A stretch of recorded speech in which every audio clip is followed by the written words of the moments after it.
All right. Party people in the place to be. I hope you like that new intro. Joe That kicked was mad dope. asses with that. Yeah, that's our new theme music, right, Joseph? It might be. I didn't record anything with the guys yet, so that's one that I chopped together from two different songs. So yeah, It's yeah. pretty brutal, but For like, now, yeah, it's good for now. I'm yeah. figuring I'll make my life easier once I get everything sorted. I'll make one actual intro that we use for every episode for this. Well, it doesn't save me that much work because we only do this once a month. It's going to be once a month we do an episode about music, the stuff we've been listening to, gone to see, etc. So I'm not really saving myself that much work because it's only once a month. So Hell yeah. yeah. But what is Yeah. this new show, Joe? Why don't you explain it to the folks? Pink Distortion. We kind of mulled over a bunch of different names and we got lazy. And 3 people said, I like Pink Distortion. So we're like, all right, we'll do Pink Distortion. That's how we came up with the name. And I had a list of different things to try to combine. And so that's what we came up with. And I guess we'll stick with it. So will be a monthly episode that we do once a month where we have guests on and we just chat about all the music we've been listening to, music we've bought, things we've added to our collection, maybe live shows. If anyone's seen live shows, we can chat about that a bit. We could even, if there's any comics that are music related or anything, or we could talk about that.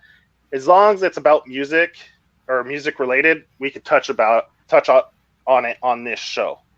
And I don't know about if you want to keep doing it the first Friday of each month. That way it's easy to remember. We could do it that way and just have it like first Friday of each month. We do our monthly music roundup with whomever wants to jump on and come talk music. Any music. Like, I don't give a shit. You can talk about music I don't like, and you're more than welcome to talk about whatever you want. There's no rules. Talk about what you like, man. That's what we're about here. Unless you like Kid Rock, then you're not allowed on here. Yeah, if you come on here talking Kid Rock and I'm on the episode, you're probably not going to like what I have to say. Are you? Okay. Why, is he canceled or something? No, I just never liked him. Like, oh, okay. I don't know, man. I don't follow. Yeah, he's like, so. he like went like super MAGA or something, and everybody hates him now. Oh, I mean, everybody already hated him, but you know, he likes to wear those red hats. It wasn't a big leap, I don't think, for people. He's always wore red hats though. Like even when he first came out, he had like that fucking ugly ass red like fishing hat or whatever it was. Like, so it's not a new thing for him. But I just never liked him. I wasn't even talking about his political stance. Like I legit just do not like that man's music. But yeah, agreed. I mean, it's. Yeah, we'll be pulling out. I'm the American badass. It is. We'll be pulling out all kinds of vinyls, Odd. Of Kid Rock, yeah, just to smash them on a live feed. My whole stack is just Kid Rock. I wonder if there are people out there that are like, dude, you've never heard Kid Rock unless you've heard him on vinyl. You got to hear them hisses and pops in the back. Like do they even put his albums out on vinyl? Or I guess they put everybody's out. I don't know. I've never gone to look for a Kid Rock vinyl, so I couldn't say. But I've never seen one. They sell vinyl at my Walmart, and like they legit like have Billie Eilish and like Ariana Grande vinyls. So I'm pretty sure they make Kid Rock ones too. That's obviously what Walmart's gonna. They're just gonna carry what's popular. So I can't picture myself going to Walmart and finding much on vinyl that I'd want to buy. They had an Eagles record that I thought was pretty funny. The new Taylor Swift is out. Yeah, they'll probably have all that shit, like what they did for the CDs, right? All the hits. All the hits. Now that's what I call Music Volume 48 on vinyl. Kid Rock's definitely on that. You know, Zod just mentioned. So I actually never, because I didn't have a record player until last year, thanks to somebody. But I didn't really understand when people would say that. And then I got a record player and I'd play the music that, I'd get records of music that I'm already familiar with. And the difference, oh my God, like it's such a difference. Like the richness of it. It just, like, I'm a believer now. I was like, yeah, that's not going to be much of a difference. And it is. Totally. Agreed. Yeah, I started buying vinyl just a little bit before the pandemic. And like the only other record player I had before that was when I was a kid. My mom bought me the Mickey Mouse with the finger. Nice. The Mickey Mouse record player. That was my first record player. That's and I awesome. think the first vinyls I listened to was it Mini Pops? Was that what they were called? where they get the little kids to sing popular hits. Yeah, those were the first records I ever listened to with my Mickey Mouse record player. I almost went and bought one on eBay. I looked and I was like, it's 60 American. That's kind of steep for. I'm surprised they're that cheap. Yeah. But I don't think it worked. I I think like the needle didn't work, so you'd have to replace the needle, which I don't know. Those are cheap though. I don't know if you can do it on those players. I don't know if that's a possibility, but yeah, I think they were disposable. I think they were like single-use record players, basically. Well, not single-use, but like once they wore out, they were done. Because I had a Smurfs one like that. That like, yeah, I used to listen to like all my old my old 45s and my old 12 inches on it, and like the bands that I'd listen to, it'd be pretty funny to like hear coming out of an old Smurfs record player. But whatever, you use what you got. Imagine listening to Kid Rock on one of those. On your Smurf. He is a bit of a, what do you call it? Like a caricature himself, right? He is. Yeah. Very much so.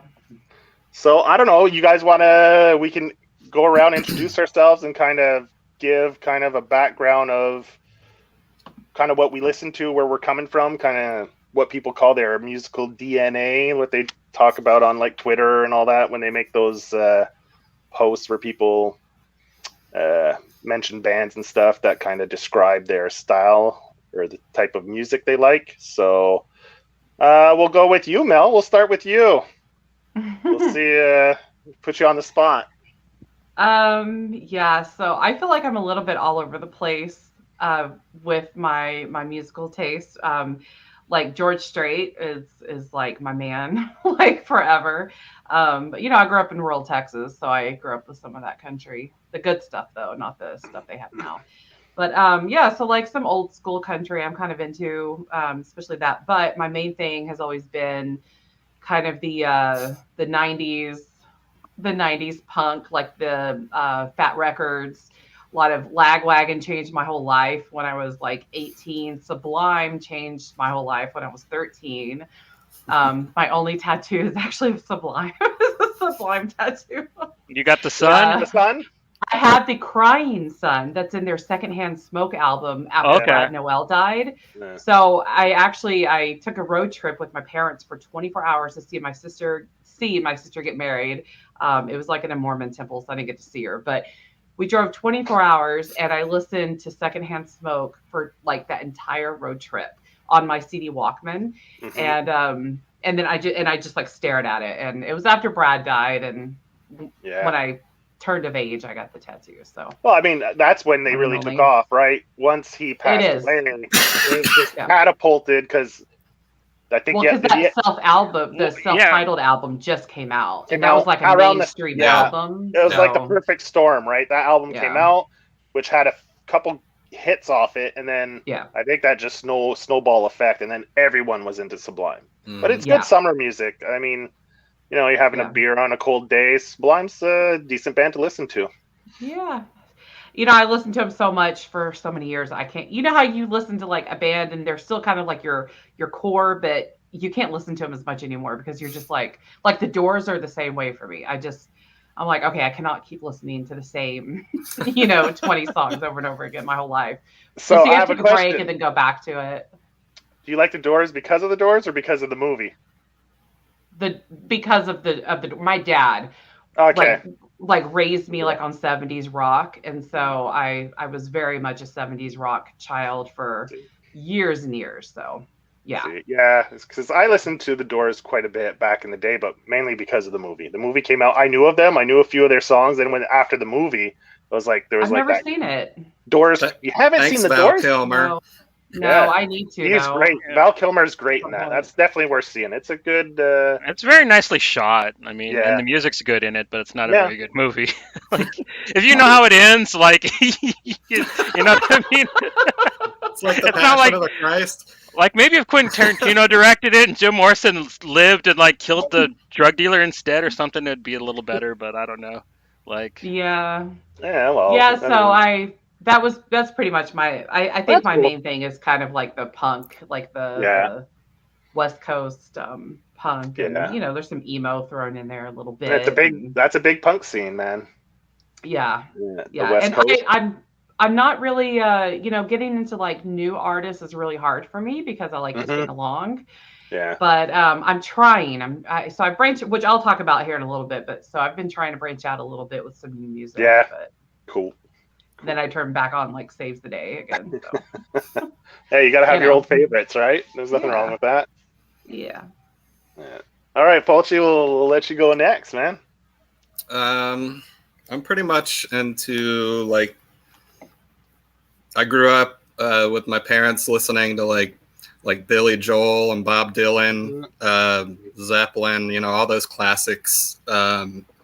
So I always heard music from an early age, and as I got older, I definitely started getting into trouble and being a little asshole.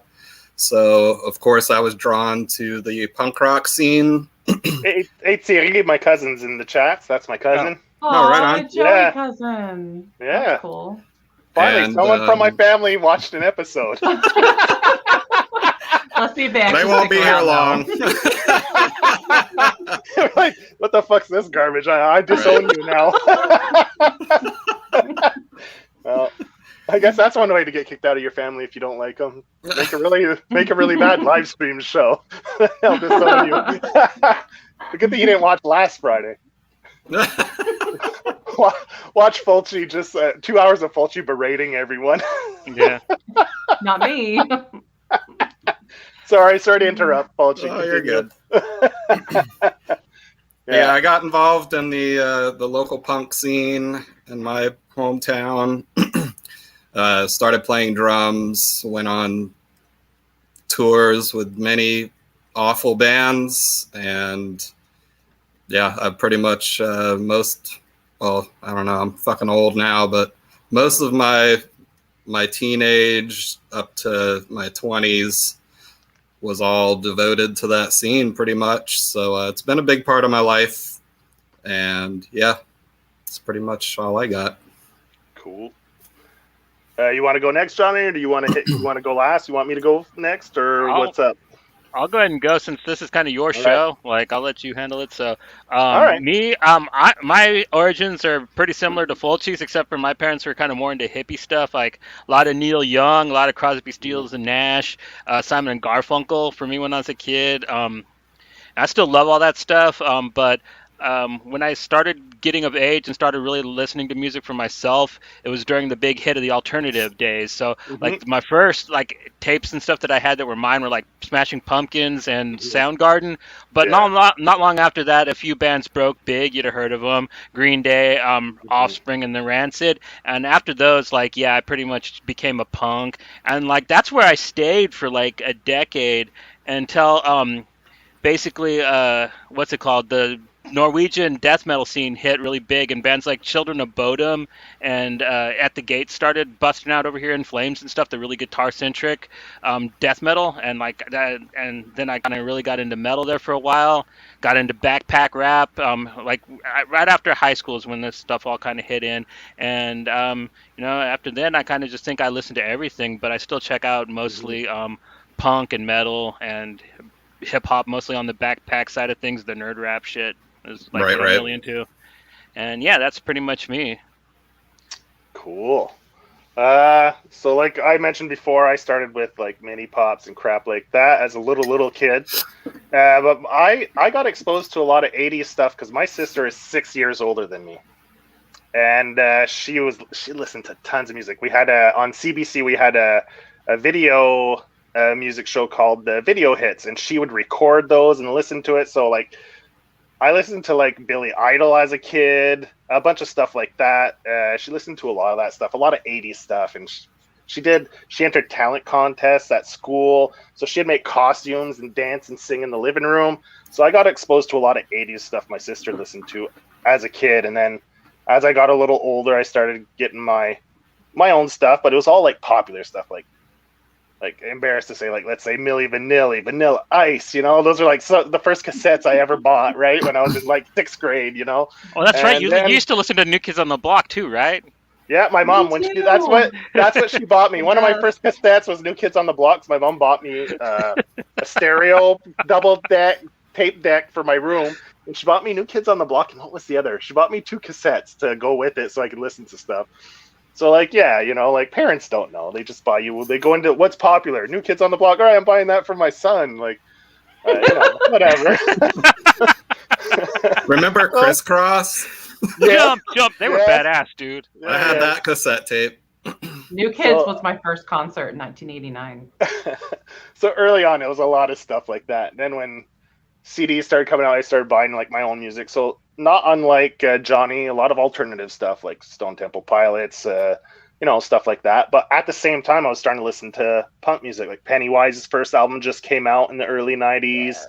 And I used to go to across the border to this small record shop in Burlington in Vermont. And they had all this harder to find stuff. And like, it was a treat. We'd go there like maybe twice a year and pick up some albums there, like Epitaph punk bands, some Fat Records. They carried a lot of that stuff. Otherwise, I'd have to go to Montreal, and so that's how I started listening to more punk, and then kept going with the alternative stuff. You know, like started listening to like Fugazi. I like a little bit all over the place. 90s hip hop was listening to a lot of that. Maybe like I think I went and saw John Spencer Blues Explosion twice. I was like all over the place. I like anything. I'd pick up you had these free newspapers like for music and just cultural stuff going on in the city. And I used to pick those free newspapers up all the time when I was in Montreal, and you just go through it and they'd have interviews with bands and shows. And man, I'd just go off that. Right. And just went and saw as much stuff as I could. And I listened to pretty much anything and everything except for maybe country. And like, you know, like candy pop stuff doesn't really appeal to me, but anything else goes. Like, man, if it gets my toe tapping, I'll listen to it. I went through a small stage in my early 20s where I was like, oh, that's garbage. I can't listen to unless it was punk, and everything else was shit. Even though I'd listen to it and like it, I wouldn't admit I liked it, right? It was still shit, right? So Yep. yeah, I went through that little stage. Yeah, I went through that little stage, and then, you know, there's too much good music to be like that, right? It just, whether you like it or not, after a while, you know, you just start listening to everything. If you enjoy music, you're going to start listening to all kinds of stuff. And like, even today, I listen to, you know, anything, right? Like, I know Johnny made a few comments about Fred, like, what the fuck's he listening to? he even gave him a few jabs because of the vinyls he was posting. But I mean, you know, whatever. If it gets your toe That's all tapping, in good fun. Yeah, that's it. Good ribbing. We love Fred. Yeah, bringing him up. I hope he's doing okay. He told me he had a doctor's appointment, a pretty serious one today, and I hope everything came out okay for him. So Yeah, likewise. It got postponed because he had to bring his son to the hospital, so he's rescheduled he rescheduled for later this month. I think we have to notice here Randy's comment because that's pretty. Yes, it's true. That's awesome. Oakland represent. I wonder what he was buying. You know, not Randy, but MC Hammer. I wonder what he was buying. Well, at Ace if he was in a hardware store, you know what he was buying. Oh, he like ended up Hammer? opening. He ended up opening a Yes. church out there. But yeah, hammer time. Jeez. Something's going But over my head at times. Mel brought a good one up that I think we should go around and say too. Our first concert, she kind of mentioned hers, but like that sounds pretty fun. Mel, you want to say what yours was again? Yeah, it was New Kids on the Block in 1989 here in Dallas, and they were with Tiffany. And I was in second grade. At the mall? No, it was at the where the Dallas Cowboys play. Back then, they changed venues since then. But and I remember I was a Jordan girl. Like I had the Jordan earrings. They literally said Jordan. And then I had this giant, huge button, and I like neon. Like I had everything New Kids.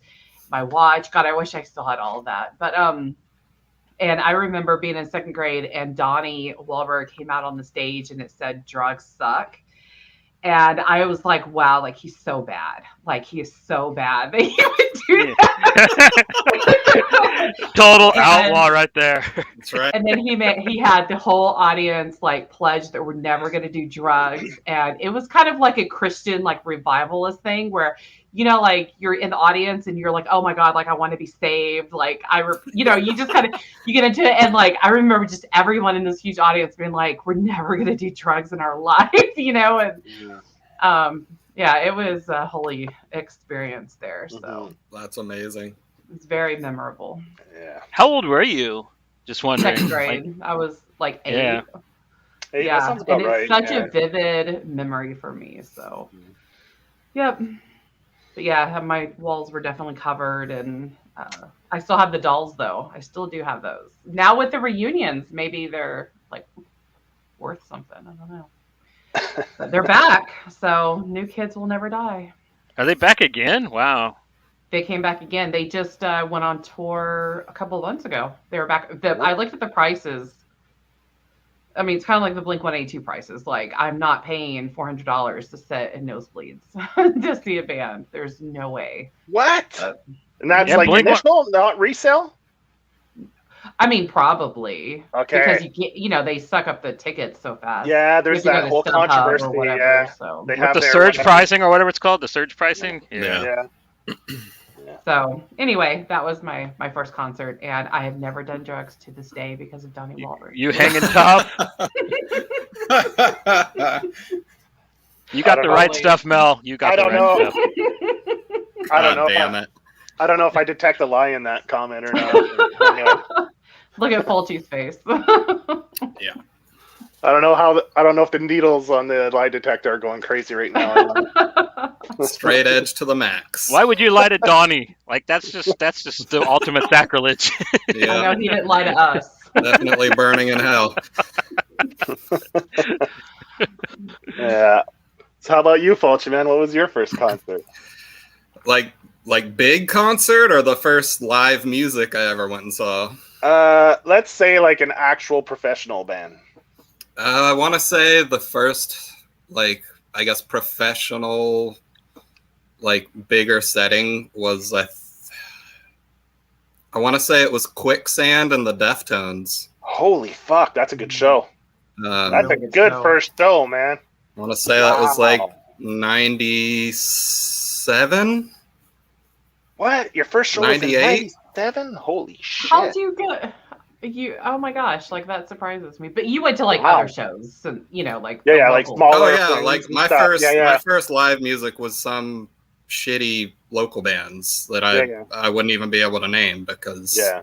no one remembers who they are, not even the people in the bands. Fair enough. How about you, Johnny, man? What was your first? Well, yeah, my first show was Goldfinger and No Doubt. That's not bad. That's decent. I used to love Goldfinger. That's solid. Yeah, it was pretty cool. Like ska show was my first show. Like there was a couple other bands I don't remember who they were that opened, but I Goldfinger was really badass live. Oh, I they're thought good. you Yeah, were going to say they were really bad live. Yeah. Yeah, they Hey. put on a good show, I think. Yeah. Mhm. Sometimes a band you don't really enjoy will put like they're worth watching live because of the performance and the show. Yeah. they But put have on you is ever so been good. tricked where like you see like a band come on before the band you're there for, and you're like, oh my god, like this is so fun, this is so good. So you buy their CD, and then you listen to it in the car, and you're like, ugh. Like, Yes, I there's can't a band listen to called it. there's a band called Alexis on Fire. They were so fucking awesome live, but then I bought their CDs and man, they were a completely different band live. They were a lot faster, a lot harder. Yeah. The energy lot of- like sweeps you up, and you're like, Yeah. "Hey, A lot of- here's a lot my of- money." Yeah, a lot of bands do that. They go more up tempo. Like I went and saw Mhm. Manu Chao, and their live shows nothing like it's more up tempo, a little bit. They get a little heavier. It's almost more punky than more than reggae style, like on their albums, like world reggae style. Like it's almost more like a punk show when you go see Manu Chao live. It's like it was a total if you go in thinking you're gonna hear Bongo King or whatever and all that, kind of like you hear on the album, fuck man, that's not what's gonna happen. It's Well, it's like Yeah. Flog and Molly because like when you see them live, they're like basically like almost as heavy as the Dropkick Murphys. But when you buy their albums, they're like a Yeah. really folky band. Like you Mhm. hear the mandolin and shit a lot more. Yeah. Mhm. My first show, I can't remember because I was pretty young, and my parents worked at a shop where they had a private booth at the Bell, not the Bell Center back then. It was the Forum, the original Forum where the Montreal Canadiens played. It was either New Kids on the Block, or 2 for 2. was it Poison or Whitesnake, something like that. Anyway, Oh We're shit! we're going New Kids. yeah, one of those. Anyway, because they'd get the tickets. If no one picked up tickets, they'd give them away. So my mom thought, I'll get these tickets because they were just giving them away, and if no one was going, you get them for like 2 for 1 or something. The company would just sell them for super cheap. So yeah, I went and saw wrestling from those booths too. I went and saw WWF, Brutus the Barber Beefcake versus the Honky Tonk Man. That was the first live thing I saw. It's not a band, but in the private booth for Exile Tour, man, that's cool. But it was either one of those like hair bands, like glam, like Poison or Whitesnake or whatever, or it was New Kids. One or the other. I can't remember. I could just see little Joe with a pair of Oakleys and a mullet, like at a Poison show, some like neon leopard print pants and shit, just like.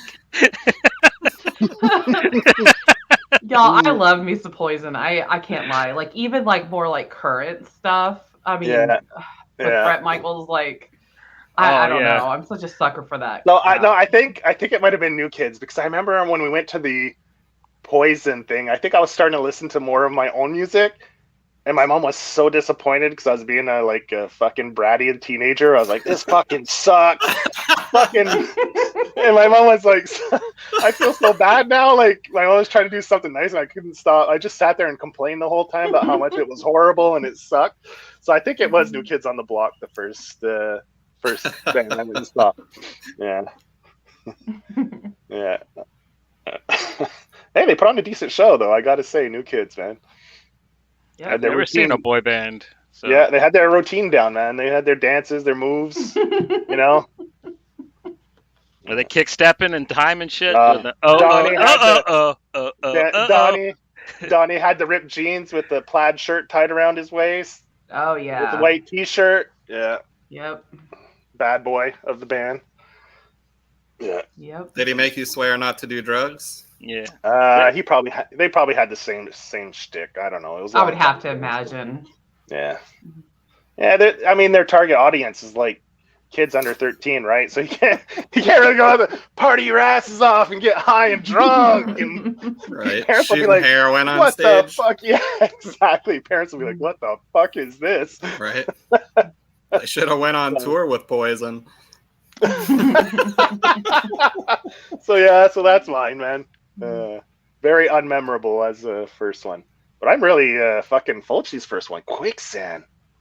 Damn. That's good, man.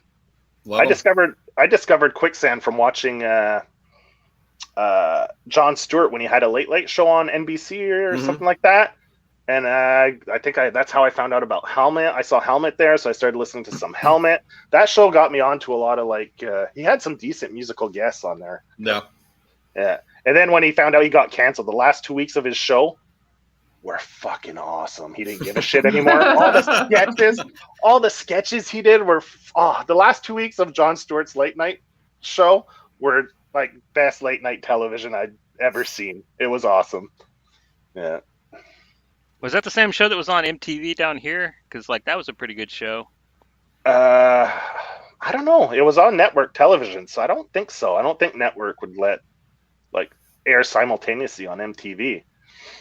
I think they got him. I think he was on MTV, and networks were trying to get that younger, early 20s audience. So they gave him his own show after it was either Leno or I think it was Letterman. After Letterman, they put him on because Letterman was a little more edgy than maybe Leno, or maybe anyway, I can't remember, but yeah, they got him on there to try to get a younger audience to watch late night television, and yeah, it was a good show, man. I discovered a good handful of bands from watching that late night show.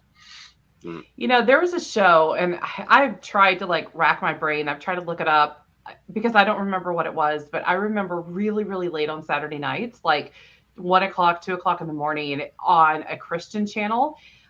it would always be Slick Shoes and MXPX. Yeah. And they would always play like Chick Magnet, I remember, and then Slick Shoes. God, I loved Slick Shoes back then, and MXPX. But that's where I found out from about them was like this Christian channel at 2:00 in the morning, and I would stay up every single Saturday night just to watch MXPX and Slick Shoes. Yeah, I just found out that what it was. Just this past month, I was listening to Punk Faction on XM, and they're talking about how MXPX is a Christian punk band. I was like, Yes. what? I did not know that. I was like, oh yeah, I never really listened to them anyway. So Well, they never really sang about it. Like they just sang about being a teenager. They sang about being a horny teenager, really, mostly. Yeah. Okay, Like, this Christian channel legit played the Chick Magnet music. well, no, video they were all on the time. They were on Tooth and Nail Records. They Tooth were a and Nail Christian Records, band, yeah. but like they Yeah. never really sang about like they were never like this song's about Preachy? Jesus. Yeah. Yeah, like they Right. sang about like move to Bremerton and we'll hang out and like Yeah. oh dude, the Chick Magnet video is so funny. Like when he's sitting in the diner just scatting to his friend do that do do that do. I'm like Oh my I don't know God. why that cracks me up so hard because it's just like who would just be sitting there in a funny. diner scatting? You know what I mean? Just- The cool kids. That's So cool, funny. And then the Slick Shoes video, is that the one where he's like, there's all the breakdancers and like in front of Yes. his garage? Yeah, okay. Yep. So Yeah. weird.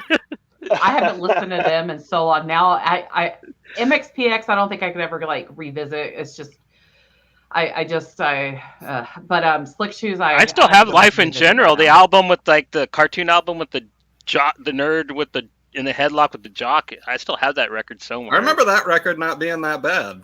Yeah, no, Yeah, it's pretty never- good if you like if that. you can get over like the like god awful lyrics, but like musically it was pretty solid. Yeah. I never got into MXPX. It was very They came short out- for me. They came out about near the end of when. Girls really liked MXPX, so I liked MXPX. That was like Yeah. 97, 98. Yeah, Yeah, I was high kinda school getting- time. I was kind of Yeah. waning. I was in college and I wasn't listening to as much of the newer Yeah. punk back then. So, yeah, all the newer stuff coming out. That's when I was in my fucking new punk sucks and like got to go back to the early '90s. You know, if it's not early '90s, then or early to mid '90s, it sucks. And yeah, so all the newer stuff that came out, I wasn't too like Blink. All the girls love Blink. I was like, what's this fucking garbage? Fucking poser, fucking playing on the radio band. I remember my DJ played on our local rock station here in Dallas. It was like the big rock station, and guys were like complaining about them playing Damn It over and over again. Mhm. Yeah. And so they played 2 hours straight of Damn It just to make everybody mad. And I listened to it for 2 hours straight, I think, without stopping, without the, except for the commercials. But I love Fucking- that album. You know who's going on tour with fucking Blink 182? Who? Turnstile. Yeah, Wow. They Yeah. need money. Like Turnstile signed on to go on tour with Blink 182. they've been grinding for years, man. Let them get Yeah. that bag. Yeah. Like Yeah, I'm good not for mad them. at them. Yeah, I'm not mad at them. Like No, they've no, been. I'm Like, just now there's saying. so many like crisscross, Yeah. like so much like meshing together, and But It's just they're gonna newer- suck after Turnstile's over, and then old ass Blink 182 comes on and tries to follow them. That's gonna be pretty bad at the show. Just saying, because like they're even Turnstile's newest album is just so fire. So like I'm just even at their prime, I don't think Blink could come on after Turnstile and actually do a good But show. I was You know what I mean? surprised. Because I only heard no one's one gonna be song. there to see Turnstile though. That's the No. thing. Yeah. Not one person. But I don't know if they're maybe kind of they'll cold. convert a few people. I don't know if they're supposed to be like Especially for co-headlining. $400 a ticket. I didn't even No. see what the price was, but yeah. No, Blink's the headliner, and I think Turnstile's opening for him. Like I know the tour you're talking about. Yeah. Like, Yeah. But I only knew like a couple songs from Turnstile. And I listened to their newer album and I was like, damn, they get like, there's some more like. It changed their poppy. sound a lot. Yeah, a little more commercial, a little more poppy, like. So they could go on 'Cause- tour with Blink 182. Yeah. It's not bad, but I prefer, like, I listened to a couple of their earlier albums. the And it more still funky has- stuff. Yeah, it Yeah. has a little bit of that too, but not as pronounced, I find. It's. They always Blended in. dabbled in it. Yeah, a little It's just bit. Yeah, it's They've always definitely been very a melodic, yeah, yeah. there's Yeah. definitely a Yeah. natural progression. yeah. Because what was it? Turnstile Love was the first song I heard from them off their new album. I was like, holy fuck, this is pretty fucking good. And I thought it was going to be an album of like 3/4 of that, but I was like, holy shit, that's the only that's the only one that's really revs it up that much compared to all the other tunes on that album. So yeah, Holiday rocks, man. Holiday's a ripper, I'd say, Yeah. off of that album. yeah, man. The fucking people love them, man. Like Turnstile's on They're fire. a good band. I fucking love Crazy. Turnstile, dude. Like, Yeah. Oh, I'm not bashing. I'm not saying that they're bad. I'm just saying, man, like people like their video's pretty fucking cool too, where he's all dancing all nerdy and shit, and for That's all their videos, Turnstile love. Yeah, I like that video. It's pretty. One of my friends showed it to me because I don't really watch too many videos anymore. He's like, dude, have you? I was like, yeah, I made you listen to the album the other week, fucker. He's like, oh, was that them? I was like, yeah. It's like, yeah. So that's pretty cool. So do you want to do a little show and tell? Sure. Show people what we bought recently, or even like you dug out some stuff from your collection, maybe some older stuff. But you want to go first, Fulci? Seeing as Are we doing older stuff first, or the Just- most recent stuff we purchased? All of it. yeah, just do all of it, and you could. Jesus, all of it. All right. Oh, you only had 3. I thought you said you only had 3. Yeah, for what I've bought recently, not all together. Oh, okay. I thought you had like pulled 3 out. How many do you have? A dozen less? Not. I'd rather like go around instead of doing all at one time, because I'm gonna have to shuffle shit around, and I don't want to do all All that. right. Well, we could each keep going around and do one each, and then All right. it'll So give you time. yeah. Who you want to go first? Or are you ready? You want to start with what we've purchased recently? Sure. Yeah, new Right. stuff that you. I've picked got up those recently. set to the side. That's why I wanted to Okay, start there. perfect. Sounds good. Starting out, I'm Uh, gonna go with Danger Mouse and Black Thought, which is my favorite hip hop record of the year. It's I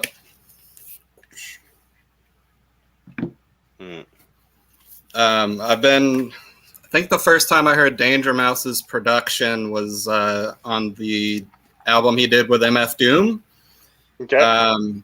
Which is very different from his production on here. I know he also did a thing where he like put one of Jay-Z's early albums over over the Beatles.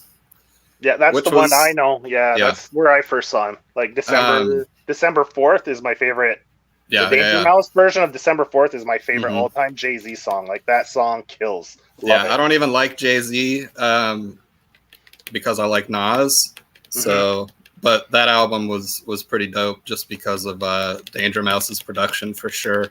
Yeah. But I've liked Black Thought for a long time from the Roots, and man, the sound is just like I feel this music in my soul. Like it's just so I can put it on and just listen to it over and over. I probably haven't listened to anything more in the past month than this record. So, I can't recommend this record enough, man. I think anybody that's into hip hop, if you're not listening to it, you're fucking missing out. Like it's one of the best hip hop records of all time, and I guarantee you, 10 years from now, it's gonna be like one of those classic albums everybody talks about.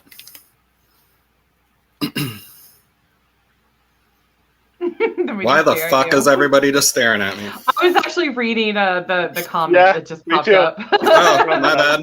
From Devin, yeah. Let's see here. What's up, Devin?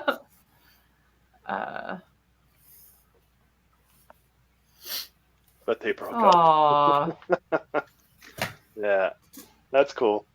All right, man. I put that because of your recommendation. I had the record shop put that aside for me when the new order comes in.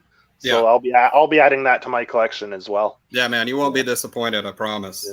Because I'm familiar with Danger Mouse from that Jay-Z album, and I really like that album. So when you said this was great, and you said it was Danger Mouse, I was like, "Fuck, I'll probably love it for sure." But man, his production style on this is just like completely different than anything else he's done, and it's my favorite production work of his by far. It's got like a more like soul kind of classic hip hop sound, and goddamn, that it's might be one of my favorite production wise like hip hop albums ever. When you said that they're the best one this year, I was like, okay, I'm gonna go pick that up. That's a pretty bold statement. Yeah. You know, Shit, not just in hip hop, like best album period best for the album year. period for the year. Nice. You want to go next, Mel, or are you ready? You're all set up, or you need more time? No, I can go. All right, go ahead. So I only have one new record in the last like few months. Well, actually, I did buy Bob's Burgers soundtrack a couple months ago, but I didn't bring that on. But and I didn't buy this one, it's cheating, but one of my good friends actually pre-ordered it for my birthday, and so it just came in. The Friday the 13th 3D soundtrack there, 3D.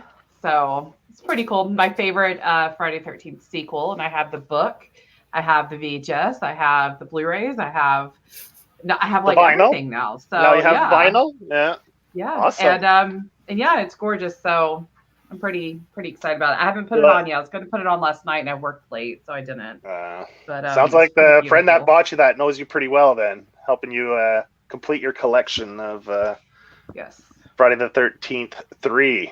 Yes. Yeah, that's fucking awesome. I knew it was coming, but the artwork, whenever I finally got it, hold on, I have to show you this, just because this is like the jacket, Oh wait, am I on there? Yeah. Okay, there we go. Yeah, so I love it though. Cool. Yeah, I like the celluloid look. Yeah, and the alternative ending for Friday the 13th 3 was him taking Chris Higgins' head off, and so I really love that that actually was included in that, because I've looked at those old images, old steals a lot. But yeah, so that's my new. I saw you posted it. Was it a couple days ago? I was like, oh, that's pretty cool, man. The colored vinyl too, like that's that's fucking people. All the different colored vinyls and the splatters and this and that. It's insane now what they're doing with all the vinyls. See, so what had happened? This was supposed to be like black going out. Yeah, splatter. Yeah. Yeah, and that's what got messed up at the printing, and that people are mad about. But I still think it's like gorgeous. So I'm pretty okay with it. Hey, it could have been black. Green, man, it's beautiful. If it was just black, I think it would have been a little sad at that point. But and they did it green to look like Jason's gross skin or something like that. So cool. What up, Serge? Hey, Sergio. All right. So I guess I'll go next. Unless Johnny, did you have any vinyls for? All right, man, go, man. Well, not vinyls. I bought these digitally off of Bandcamp, because that's mostly where I listen to music is on Bandcamp and YouTube. Yes. But this right here, demo number 5 from Life. This is a side project from a dude from Chicago who does suicidal depressive black metal called Sadness, but this is like his punk rock thing. It's called Life. It's a little 4-song demo, this one. He's got a couple of them, but this one's my favorite. The first track on it, 17 Memory, such a jammer, man. Such a really good little I don't know, I really like the production value, because if you like, it's just really cool to hear a punk rock song recorded like how black metal usually sounds. So super grimy. Yeah, dude, it just sounds wonderful to my ears. So I really dig that. Yeah, it's really cool. Really, really neat vocal style he uses in it too. So I highly recommend checking out Life. Nice. That's on Bandcamp, you said, right? Bandcamp, and also on YouTube. It might be on Sporkify. I'm not sure. I don't usually mess with Spotify. Yeah, I'll have to go check. Oh, speaking of Spotify, what I'm going to do is I'm going to re-listen to the episode after, and I'm going to make a Spotify playlist of all the bands we talk about that are worth putting on there. I might not put New Kids on the Block and shit like that. Oh, no, you have to. Yeah? All right, I'll put New Kids on the Block. I'm going to make like a soundtrack to it that'll accompany the show after. So if there's bands we talked about, you could go check out the playlist instead of having to do searches. I'll make a playlist based on everything we talked about. So Johnny will put the link in there that you can hit. I'll try to get the playlist completed by Sunday night. So by Sunday night, the playlist should be up where people can go check it out. If you heard us talk about a band you think sounds really cool, you can go check it out on the playlist, hit it, add to your to your list. So we'll try to make it as easy as possible for you to find the bands that we're talking about and just listen to them or add them to your playlist. I actually want this playlist. Like, I can't wait to listen to it. Right, I'm gonna fucking listen to it. Mhm. Yeah. So we'll have that up after. So That's Yeah. right. Yeah, there he is. New Oh, Kids on the snap. Block. I'm not hating on New Kids on the Block, man. Yeah, You- nobody's you- hated on him. I Yeah, gave no, him lots You of love. missed. I think you missed the early part of the show, dude. 'Cause it was very New Kids heavy. New Kids on the Block had a lot of hits, man. Yeah. All right, so I'll go next, and I'm gonna do twofer because I went to the Bronx and Chet show recently, so I bought some vinyls for two bands that were there. Let's First do one one- at a time. We're going around. One at a time. All right, Yeah. Scal. I bought Scal. They opened up for the show.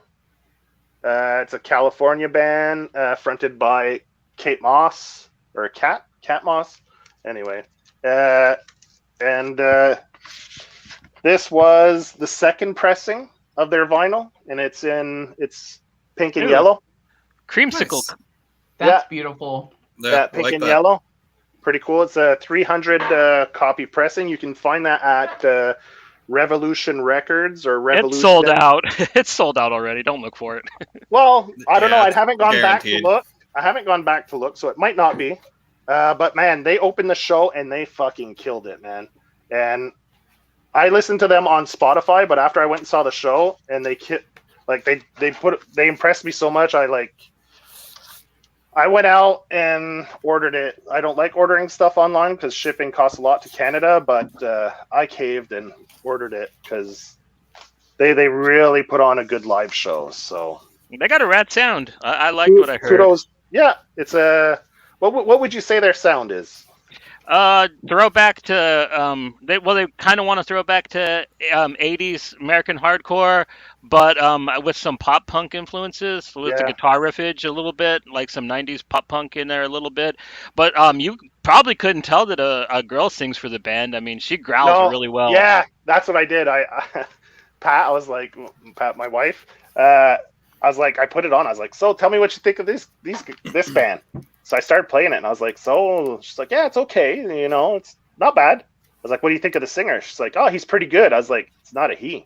She's like, what? That's a girl. I was like, yeah, that's a girl. I was like, she was like dumbfounded. She's like, oh fuck, man, I can't believe that's a girl. Like, she really it's impressive the way, like you said, she snarls and growls, man. It's crazy. Really good stuff. So, and live, the only complaint I would have had about them live is, and that's That often they with weren't a lot drug of, church. no, is the vocals, man. Like, they were drowned, like, and that was most of the bands that night, as I find the vocals weren't maybe not turned up. The mic probably wasn't as loud as it could have been, because the rest of the band like drowned out a lot of the vocals, which was most of the case for almost every band that went up that night. So I don't know if it was the sound man or the sound engineer that was there that kind of didn't balance it out properly, but regardless, man, it was fun show, really fun show that warranted me buying their vinyl. So Scowl, and they're a young band. Yeah, you could probably, if you see them on tour, you could get probably really cheap tickets because they only have one album out. Spotify. Yeah, they're on Spotify too. So I'm too old to go to. I feel like I'm too old to go to concerts these days. Like, I need a comfortable place to sit. I need shade. But- like, but you know, I don't know. The funny- like, I used to like sleep on the floor of a mosh pit. Now I'm like, I need like luxury before I can go. but to the one. funny thing is about these shows now, and the scene is getting older, like with us, right? Because the True. scene's so young. So now there's people our age, like in their 40s, going to these shows. So like they open up the balconies because they know old fucks like me don't want to be down in that mosh pit. We want to sit and watch a show. You know, we don't want to be I down would there die moshing in a anymore. mosh pit. So- today. When we went, like Frank and I, the guy that I went with, buddy I work with and stuff, we went up and we're in the balcony. We went early, so we got right in the front on the top of the balcony, so we could see straight down to and it was awesome. Like, great seats. He went down and moshed for a bit, and he fucking hurt his ankle.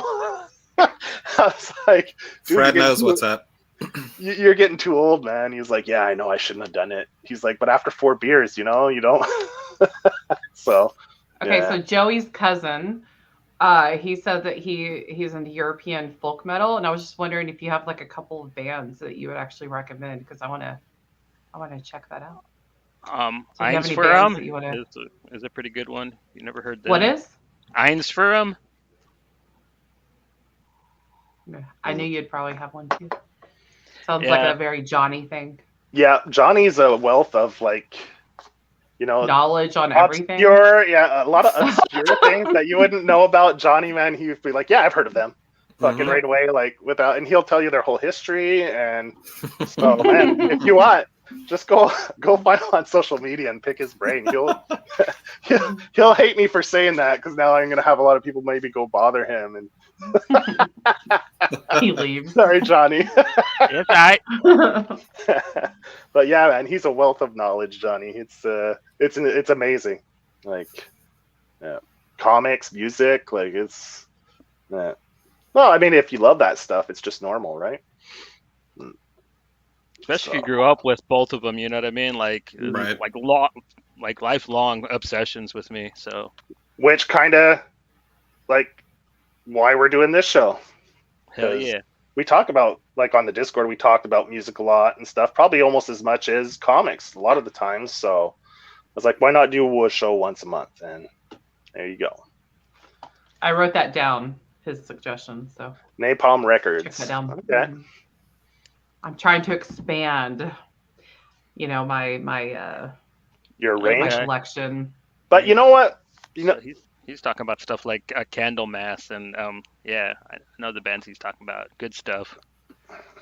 See? There you go. Stamp of we- approval. We got to do an episode where it's like just stump Johnny. Just try to fucking, Yes. like fucking just challenge him, right? Fucking come at him and just try to stump him and see, like, everybody gang up on Johnny and see who wins. We'll keep a score system and see if Johnny Johnny can take on the whole fucking panel and school us all. Yeah. Yes. All right, Fulci, we're back to you, man. My next purchase here recently is a band called Wormrot, Oh yes, I saw you posted that. Yeah. and it's grindcore from Singapore. It's got the artwork is pretty kind of like tells a story, and anything that ends in cop murder is pretty awesome. It is on red vinyl, Cool. and yeah, I mean it's grindcore from Singapore, and I don't know, it's got kind of like almost a youth crew like punk throwback sound to it as well, and also like I don't know, kind of like surfy guitar riffs, which is super fucking awesome. I don't know if you're into really fucking fast. Just, I mean, it's like a really different take on grindcore, it's one of my favorite records of the year. Also, I remember when you made that post. I was laying in bed. I don't think it's something you'd be into, Joey. But I went on Spotify and checked it out. I started playing it in bed. Yeah. My wife turns to me, she's like, "What the fuck are you listening?" that makes it worth it right there. That makes me happy. I was like, God, something Fulci posted, and she's like, "Oh, okay, Yeah, That makes understood. sense. Yeah, that's it. Say no more." Well, good thing you didn't put on like one of those like really big squealy bands. You know what I mean? Like at least Wormrot has got like pretty I wouldn't say mellow vocals, but like as far as grindcore vocals go, like you can almost hear what they're saying, unlike most of the big squeal bands and shit. Right. Yeah, vocals and shit. that's the issue I have sometimes. Is like the vocals are just too much for me. Like where you can't make anything out at all, and it's like, okay, I'm like two songs. Like when did the song start and finish now? Like I'm a half an hour in and I can't tell if I've listened to 2 songs, 5 songs, 10 songs. Yeah. Like that's the problem. Like, but maybe because I don't listen to it enough, I haven't developed an ear for it yet. Like, and you get used to it. I don't know. I'll give it another listen. I don't know if you ever get used to grindcore. You know what I mean? It's you listen to it Yeah. just to get those. It's for like when you're in a certain mood and you got to get like a certain demon out of your head. You put that shit on and it really works good. At least for Yes, it me. You know what I does. mean? Yes, it does. Not my thing. Mm. And thank you for the suggestions. I'm gonna check some of this out. Yeah, cool. So, Did you have anything else, Mel? I do. Oh, I awesome. actually forgot. This is another one that I actually pre-ordered for my birthday, and it came in late. But it is the ska version of my Animal Crossing songs on Nintendo. So awesome. So yeah, it's like really cute because if you play Animal Crossing, you know that you have this like little character KK come and do concerts for you. And Okay. this is the ska though, and I was actually like really excited to get this. So Who put that out? Is um, it Mondo? Because they do a lot of no. like weird stuff like that, right? Where they'll release Connier? vinyls. Okay. Yeah, so I had to wait a really long time for this, but so that's my other. I mean, it doesn't match up to what Matt just showed. Yeah. The You complete put me opposite. on here, and this is what you asked for, and this is what you're gonna get. So So it's straight up the music from the game. yeah, but the ska Like it's not. version- It isn't. And like Is when the is guy it- sings, it's like he doesn't like say words. It's just like dee dee dee dee dee dee. Okay. But he does a concert like every weekend. Once you get your island up to like 5 stars, he comes in, Okay. or you can like go on this other beach and like he does like a rave, and you put on like all your glow in the dark stuff and you dance. But so I had to get the ska version of this. So it isn't like bands interpreting it. It's literally No. like the people who made the game that composed the music put this vinyl out of the music they composed. Yeah. That's cool. That's Can you cool. put I mean, your little character in a little two-tone suit and have him skank out there to like the music, or is that You possible? know, you can only control yours, but you have a lot of dance moves that you can actually do at the rave. And I have a lot of my glow in the dark, kid club scene. Club kid shit. You got So, yeah, got your I got a pacifier. pacifier. Got some really big Jinko pants and shit, like 90s raver style. Some Your plastic. ecstasy. Yeah, Plastic and I am t-shirt. glad that I am the one that can bring this show down. Peg from like the No, not at coolness. all. So that's awesome though. That's pretty cool. I mean, video games now it's crazy. Like the soundtracks for video games. Like one company I love their soundtracks is Supergiant. Is that it? Yes, Their like they actually have people that come in and just compose songs with lyrics, everything. Like the music for their games is just spectacular. It's good. And you can order the vinyls too. They put them out. You just order the vinyls straight off their site. So yeah, video game music, man, it's come a long way from just that 8-bit kind of craziness. Like Dude, there's some awesome music. video game soundtracks. Yeah, like Miami, Hotline Miami has a great soundtrack. I mean, Well, maybe one of my favorite bands of all time, they took like that 8-bit chip sound and like they integrated it into hardcore, like Horse the Band. Horse the Band. Like they fucking ruled too, man. They had like this whole they call themselves Nintendo Core. Like great band, dude. yeah, So, man. I mean, Agreed. it's crazy. It's come a long way. Like, yeah, Fred said he loves the album. yeah, that's true. Yeah, with his furry posts. and Diablo yeah. is just great. Yeah, Stands the test of time. yeah, it's awesome. So Johnny, man, you're up next. Yeah, I got a 2-song EP from School Drugs called Absolution. These guys are really cool if you like old school style hardcore, like punk hardcore, not like metal style hardcore. These guys make me really want to bust out my old skateboard, go out and do all my old pit moves, like picking up change and the lawnmower and shit. They really like bring all that stuff out in me. Really good sound, dude. If you never listened to School Drugs, definitely check them out. They're probably one of the best Bandcamp bands you can really look into. Man, Bandcamp, they're doing good for themselves, eh? Yeah, that's always been pretty good. Yeah, especially if you looking and if you want to just directly support a band too, like they're really good for that. Yeah. That's how I found Yeah. Gulch and Tsunami and a lot of like the hardcore and metal and punk bands I listened to lately. So Cool, man. I'll have to go check that out. All right. So next up for me, I'm going back to the show that I went to earlier in the month. Pulling Drug And Church out. All right. Fucking, where we have a little theme going here, Johnny and I. We like our drugs, so I'm going with Drug Church, man. Their latest album. This is my second favorite album from them. My favorite album from them is the Paul Walker, their debut album. This Love one? that album. You have it? Yeah, of course I have it. Look at the awesome ass cotton candy vinyl. Oh, that's so good, man. That's good. Yeah, dude. Yeah, I knew you were gonna pull them out, so I pulled out some. So they're Drug Church. It was green vinyl. watermelon. Yeah, I'm not sure if this you can only get at their shows. The green. I think it might be just you can only get it at their tour merch table. exclusive. Yeah, I think it might be for the tour or any shows they do. Yeah, so that's Drug Church, man. Scowl and Drug Church killed that show. They're like the two best bands. I could have left after those two first bands and been paid $30 to see those two. I would have been more than happy. I'd have been satisfied, and yeah. So Man, you make me feel bad for the Bronx, man. Like they're a good band. they were good. They were good.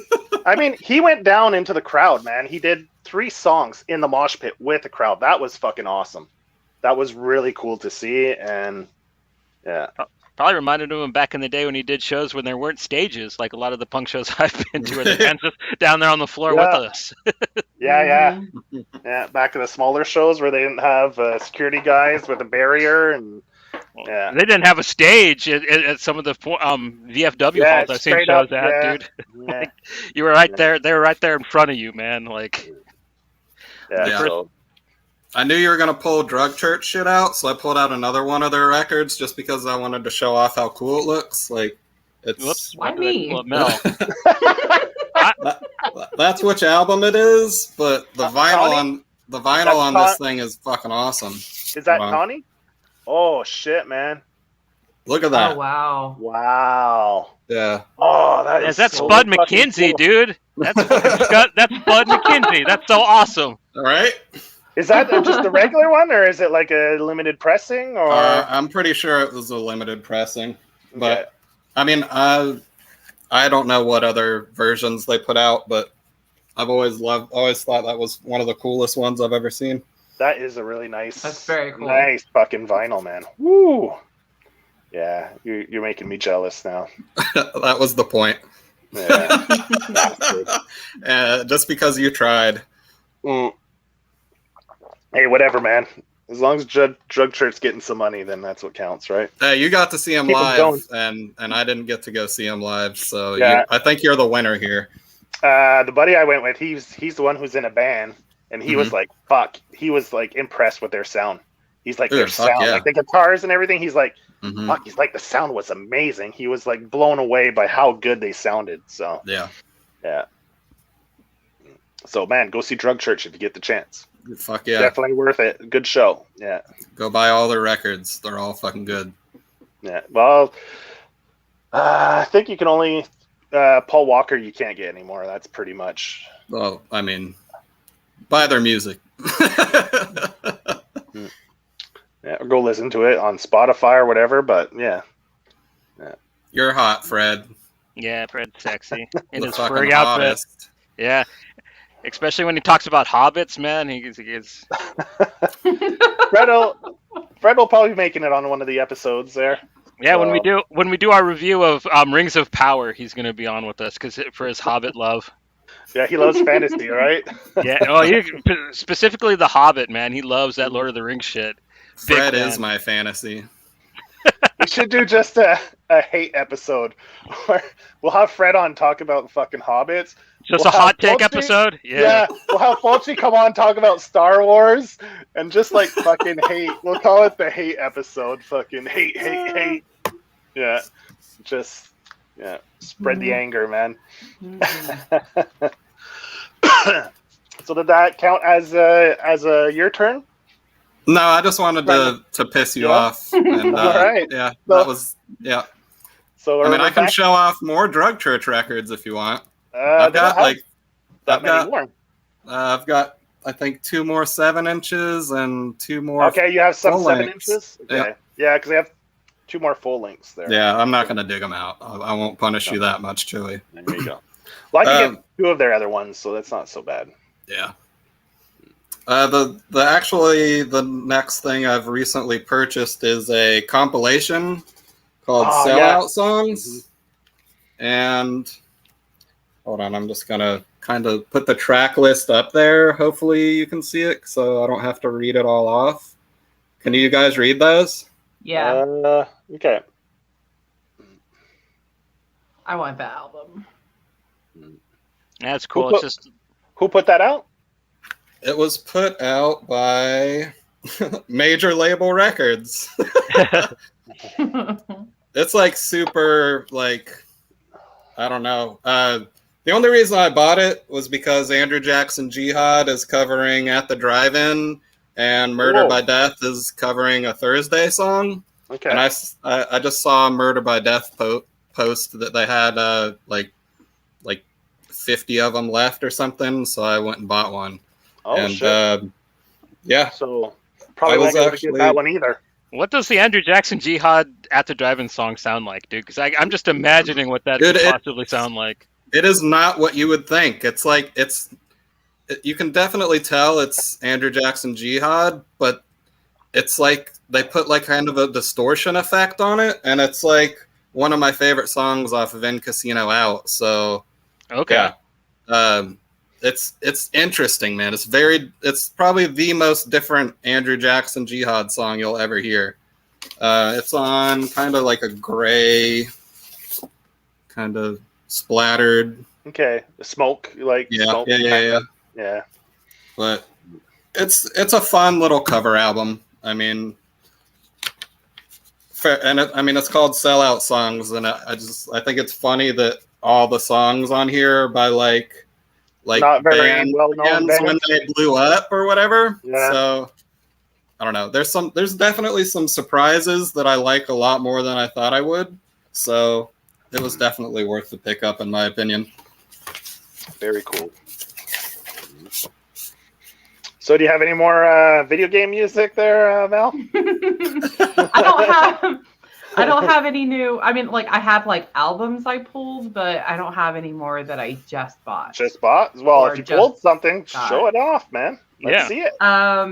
Okay. Do you want to see my my Not Safe for Work album? I do. That sounds interesting. It's what? Okay. I think we're late enough now. All the kids are gone to bed. So it's about records. But Diesel Boy, I grew up, or like my whole like teenage, like late teenage into like my early 20s. Titty Twister like defined my life back then. But so I have this. Let's see if we can. Yeah. So yeah. Okay, I see. Mm-hmm. Yeah, but that brings back a lot of memories. So I think that's on brand, man. If anyone's been on our Discord, then they'll see that's pretty much on brand. Yeah, we're all about the bedingers here. Yeah. Yes, we are. Real or that would fake, be a fun one to bring onto the show. Definitely on brand. That's a great one. Yeah. Do you have anything else, Johnny? Yeah, I got one more. All right, man. Let's see it. This one's a full album. This is Mortality Rate's new LP, Rosemary, Stillwater. Really, really good, really solid. Metal style hardcore. I wouldn't quite call it metalcore because this band has probably the best breakdowns I've heard since Vision of Disorder. Like you can just listen to this album alone for the breakdowns, but yeah, like really good female singer. She tears it up. Just brutal, really good hardcore band. Like if you don't listen to Mortality Rate, you should really check them out if you're like into really good metallic hardcore. Fuck, sounds good to me. I like it when chicks rip on an album, man. It's satisfying, very satisfying. All right, let's see what. I'll go with the Montreal band, man. I'll go with the Asexuals. This was a nice. This was a Record Shop Day repressing of their debut album from 1984, I believe, on red vinyl. And what's Nice. really cool about this is they made like a zine was put in with it. It's Hell like a yeah. magazine, and it's like their biography. It talks about the band's history and everything. Really cool. Really Yeah, that's cool awesome. package. Really cool package. I was really happy, and it wasn't that expensive. It was like just the regular price vinyl, like what, 25 Canadian, something like that. So really not that expensive. And I picked that up at the record shop, one of the record shops near my place. I didn't have to order it or anything, and really good.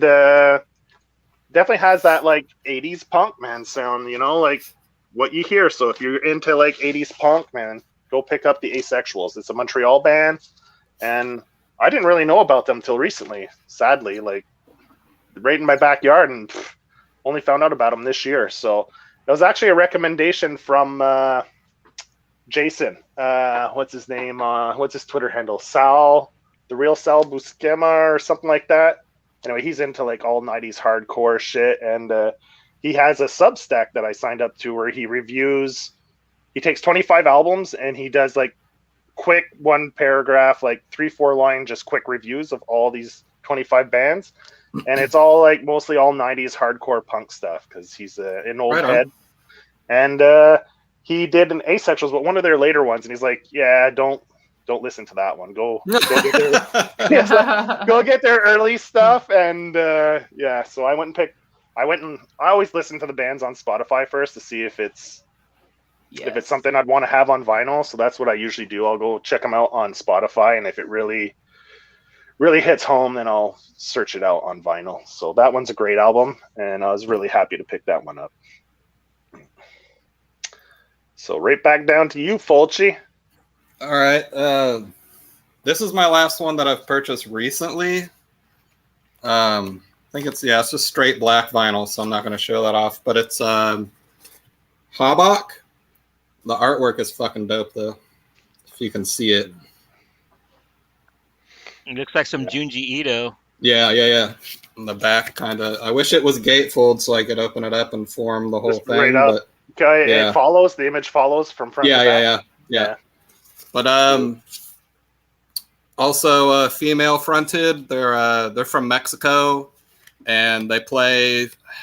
They're hard to describe, man. It's kind of I'd call it like kind of crust metal screamo, if you can picture those two genres mixed together. When I don't know, I hear the word screamo and it's like, yeah, well, no, it's not like what you'd probably heard. This is like real. What you're thinking. Okay. This is like it's real scene style screamo. 2007 screamo. Okay. But yeah, You're fucking awesome record. You're talking about stuff like I wrote haiku in your high school yearbook and stuff like that type of screamo? I'd say earlier than that. Okay. Like page 99. Okay. Really guttural, really good screaming. Like you can hear the torture in this type of emo. It's like really, really sad music, not like that radio stuff that gets called screamo. It's really not, but okay. Yeah, it's called pop. Yeah, fair enough. Like I said, I'm going to be listening to a lot of this shit later because I give it a shot. I'm going to be putting that playlist together, so I'm going to be giving it all a shot later. So, yeah. All right, Mel, you're up again. Got any more dildo cover albums or what? Like, you'd be surprised. Or would we? Yeah, that's what I almost said the same thing. Yeah. I don't. Should I just show something else? Just pick something. Yeah, I'm gonna start showing shit that I've just pulled out. Yeah. So like one of my all-time favorites, Chesky. Nice. So I actually I met him. So one of my really close friends is he directed the Friday the 13th game. He's doing Killer Clowns the game now, and we've just been friends for years and years. And he actually introduced me to Chesky whenever I went to a couple of shows or events or whatever with Friday the 13th the game. And I met Chesky that way because he did a soundtrack on another game that they did for Nintendo. So so I met Chesky and I, oh my God, like before COVID hit, like I think because he would come down to Austin a lot, even though he's from New England, like Connecticut. So he'd come down to Austin a lot, and we'd always go to like there's like a house in Austin that's like a secret house where they'd always have like parties at and stuff, and so I'd always go there and watch everybody play. But I mean, he's just like such a good live performer. He's like that guy who like stands up on the chair and just has the microphone and just doesn't he's care awesome. about. I mean, he's so good. So it's awesome right now to see like him growing so much. Like you see his name so much more. But yeah, so he's a good guy. So yeah, you should check him out, Joey. I forgot, but I was gonna bring it up earlier to you because I know how much you like Get Dead. Yeah, that was good. I love that album. Yeah, but Chesky, the record she just pulled out, he's starting. He just started a new band with Sam from Get Dead called the Co-Defendants. Oh, yeah? Okay. I think they put a video out recently. So yeah, you'd like it. It's called Codependence. Co-Defendants. Okay. Yeah. Because they would have worked. Codependent would have worked well. Because I've seen those guys in interviews. Whoa. But yeah, it's Chesky and Sam from Get Dead, and Fat Mike is in the band. Okay. It's an interesting combination for sure. But I'm excited to hear like a full length record from them for sure. Okay. Yeah, they only put out a few singles then right now. Yeah, so far. Yeah. Like this album like got me through a couple of years of my life. You know how you have like the album that like you imprinted on and you're like, oh my God, like my hardships, my tears, my blood, like everything is in this album. That was this one. And so I have and at the same time I was always seeing him live. Like, so that's like a heart and soul album for you. Yeah. You know, and then like hanging out with those guys, like, you know, and get to know like that whole circle was fun, but that's like that album for me. So I highly recommend it. And yeah. Very cool. Very cool. So Johnny, did you have you said that other one was your last one, or do you have something else? Well, I listened to it, but I didn't buy it. NASCAR Aloe's new joints that just dropped off on Epitaph, really good. Okay. If you like trap metal hip hop, he's probably one of my favorites. He's just a character, weird little kid with spiky hair, screams a lot, really good rapper. I like NASCAR Aloe. He's a goofball. I'd just like to throw his name out there. Rap, like, is it like more like a hybrid type thing, like rap, kind of punk rap thing, or? Yeah, well, I mean, he's got really driving beats. It's very trappy, but like, and he'll be like flowing, and then he'll just start screaming his flow. You know what I mean? It's trap metal. I mean, there's a lot of guys that do that, like Zilla Kami and Zilla. Yeah, I remember you put up a Zilla on the Discord recommendations. Yeah, similar to like that, like Ghostman, Scarlord. There's a lot of guys that do it, but like NASCAR is probably one of my favorites, just because there's just a certain like Joker-esque quality to him, like with the no fucks given and just the character that he plays when he's rapping. Like he's just a performer, and I really enjoy what he does. And Johnny really likes NASCAR because he loves sports. That's right. Yeah, I'm the biggest sports fan on here. Talk about something we'd never be able to quiz him on.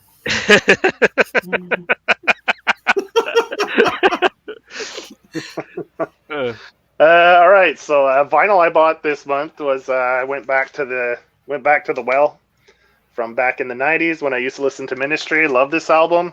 I didn't have it on vinyl, and I was at the little shop near my place, and I saw it in the bins, so I was like, I'm gonna grab that because what do you need to say? I mean, Ministry, it's a classic album. If you haven't listened to it, there's this album, and what's the other one with Jesus Built My Heart Rod? Psalm 69, is that it? Yeah, Psalms. Psalms. Yeah, Psalms, yeah, and this one are my, like, I don't think there's a bad song on the album. And I think it's just a black vinyl. Yeah, it's a black vinyl, nothing fancy, so... It make you want to put on your black vinyl pants and dance around and shit, man. Listening to that old '90s industrial music. Man. But I'm not the biggest industrial fan, but this album, I mean, it stand the test of time because. Oh, you don't like industrial? Wow. I'm not the biggest fan, but because a lot of it, I'll go back and listen to stuff I thought was kind of good back then. I'll listen to it today, and it has not aged well.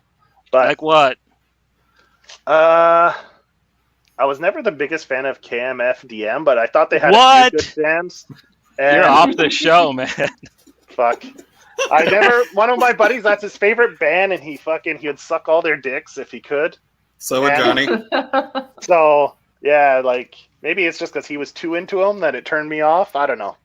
Only Lucia's. That's the only one in the band. Yeah. So yeah, but then I mean, industrial has definitely has its moments, and I mean, but Ministry was the one that really hit home with me. Those two albums. Yeah. And what's the Revolting Coxes? They got some decent stuff too. Skinny Puppy. Skinny Puppy wasn't bad. Yeah, that's another one. Skinny Puppy was all right. They're pretty. I think I preferred Skinny Puppy to KMFDM, to be honest. Their fans scare the hell out of me. I'd like to like Skinny Puppy more, but then when I went to the Bay Area and I met like people that were like really into the band, I was just like, okay, like that. I understand. Like there are bands that I'm like that with, but like, woo, you people are weird. Like, wow. Yeah, it's definitely. We used to go to this. What was it called? Was it called the Sphinx? Oh man, in Montreal there's this bar called the Sphinx where it was just a bunch of like emos and stuff and a lot of industrial people. It was definitely a scene that because they were to the tits, right? Like decked out hardcore, like to that scene. And we'd walk in and we like going there though because they played some solid tunes, the industrial stuff, and it was one of the few bars that actually did play a lot of industrial stuff on the regular. So yeah, but like you said, each scene has its weirdos. So You got that fucking right. yeah. So yeah, that was one of my. Did you like Alien Sex Fiend? I bet you. I figured that would be a band you'd totally be into just by its name.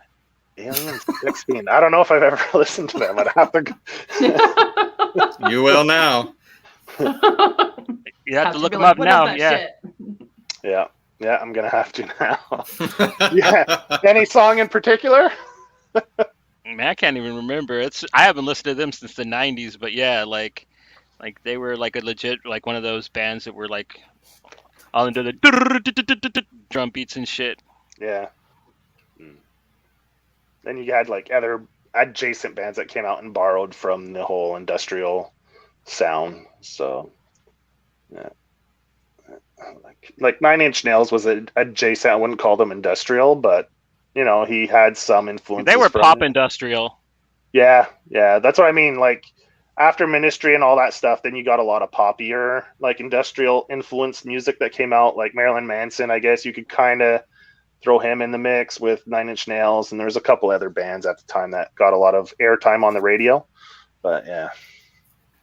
Anybody that likes industrial wants to check out a newer band that's really good, like I really recommend Dawn of Ashes.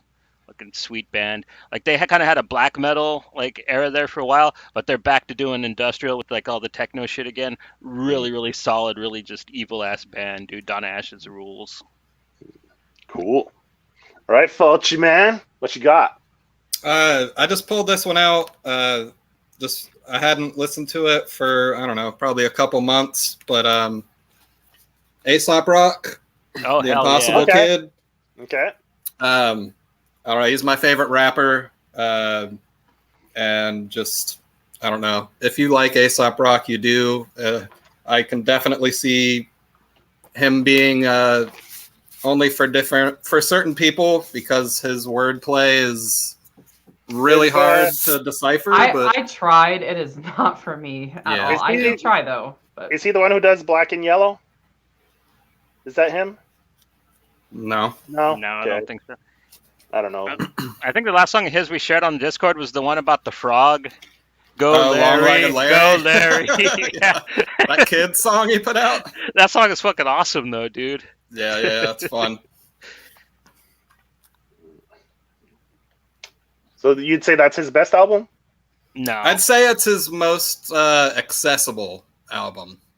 I'll say that. I think his Okay. lyrics are a little bit more straightforward. You can actually kind of get the hint about what the fuck he's talking about more on this album. Yeah, there's more narratives in this one because Yeah. a lot of his other stuff, he just like says words. He just says words.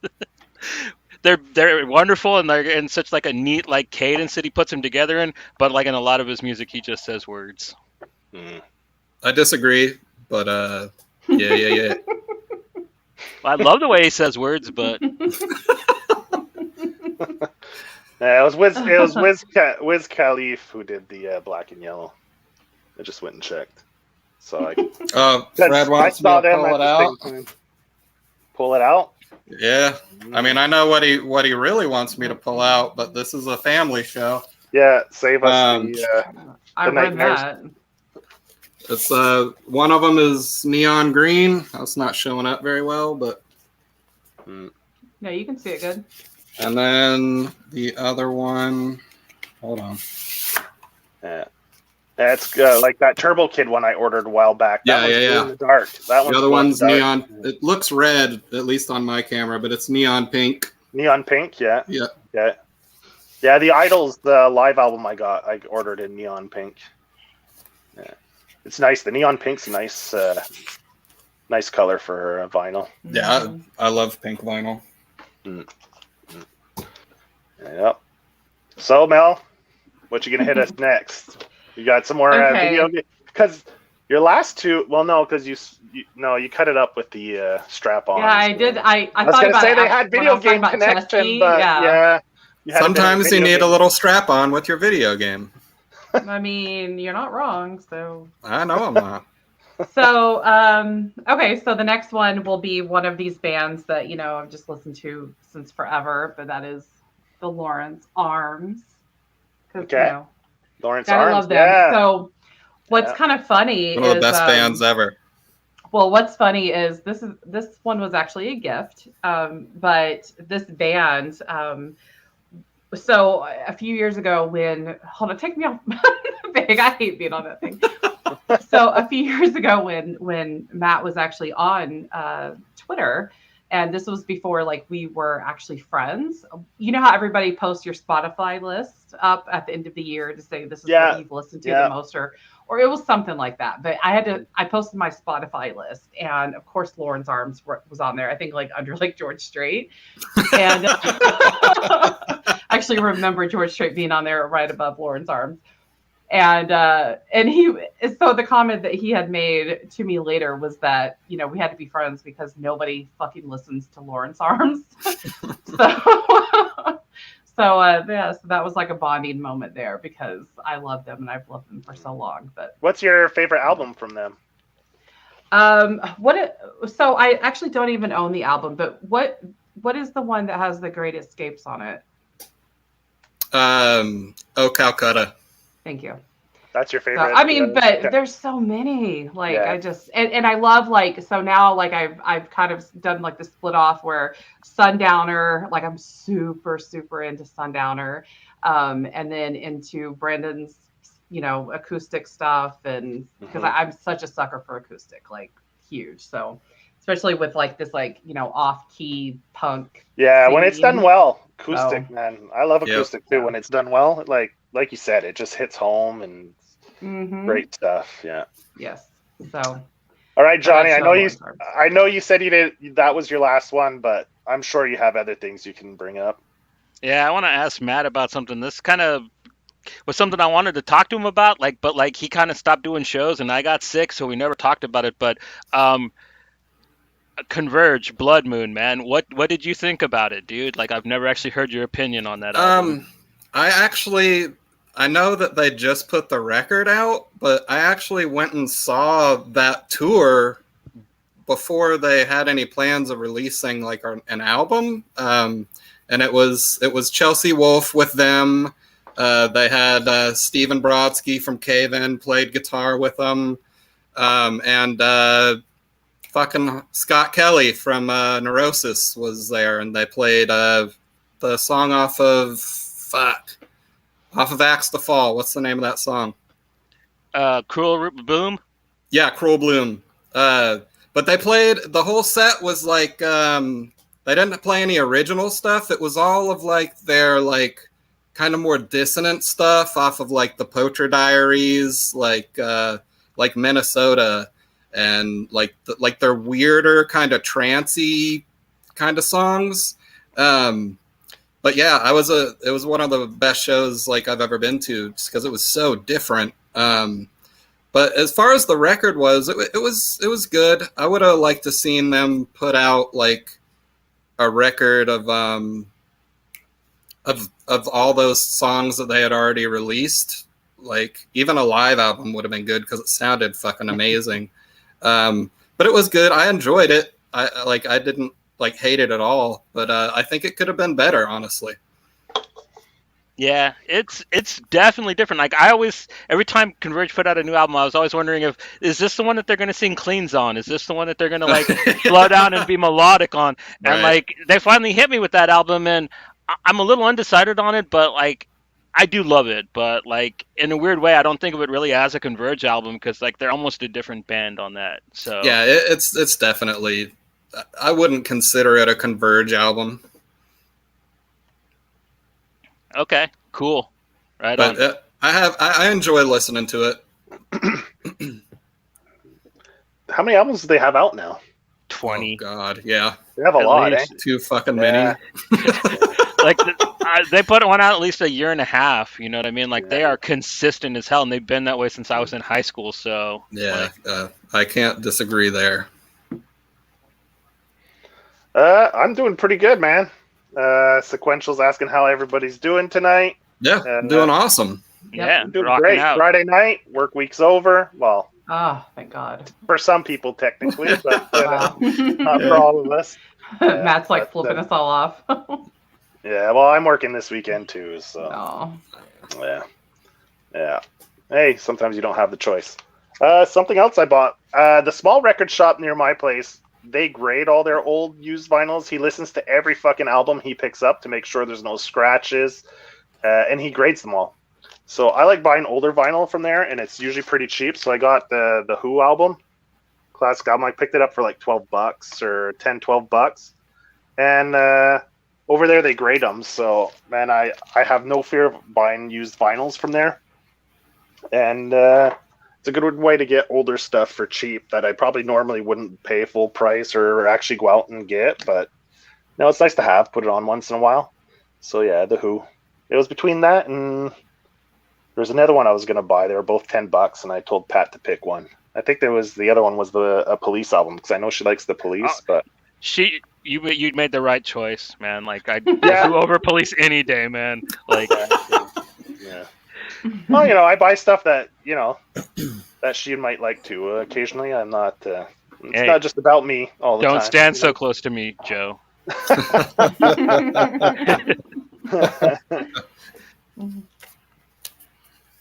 Yeah. So that's a used one. How about you, Falchi Man? What you got up your sleeve for your next one? This one was another one that I pulled out just to make you jealous.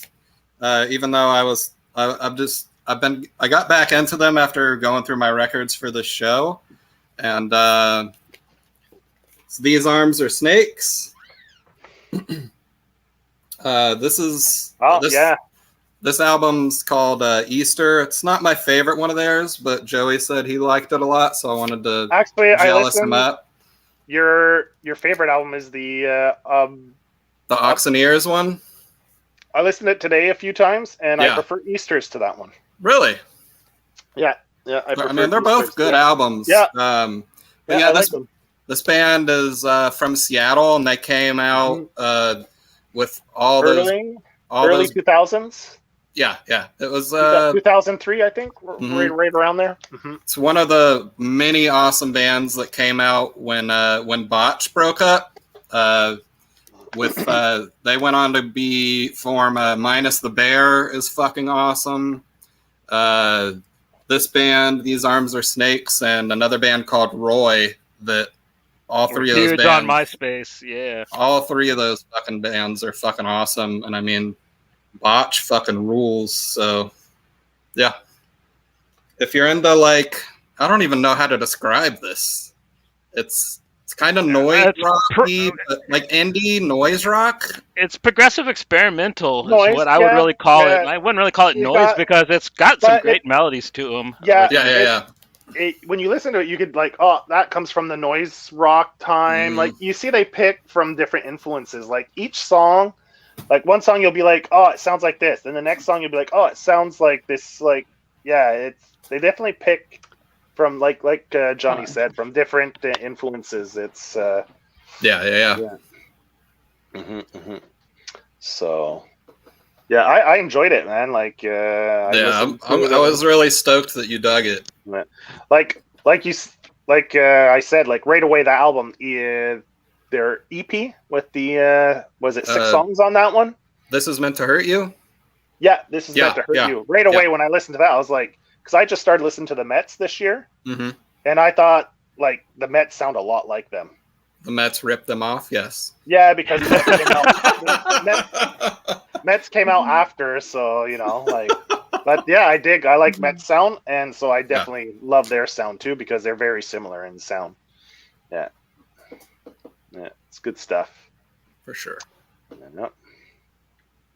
So what's going on there, Mel? You blacked us out for a couple seconds. Well, yeah, because like I wanted to get up for a second, and it's like not the most flattering angle whenever you like stand up in front of a camera and move over, but. I just remembered my first album I've ever owned, even before I had a record player. I owned this, and I thought that Joe, I thought that you would appreciate it. But it's the Fallout 4 soundtrack. Okay. Yeah, because I love Fallout 4. I put like picture disc. That's awesome. I put like 700 hours into this. But my friend Randy, who I was mentioning with Friday the 13th, the game used to be, he was at. Gosh, I'm trying to think. I think PAX or something, and this was on sale, and so I was like, "Oh my god!" So I got that. It has dog meat on the back, but it was the very first album I've ever owned.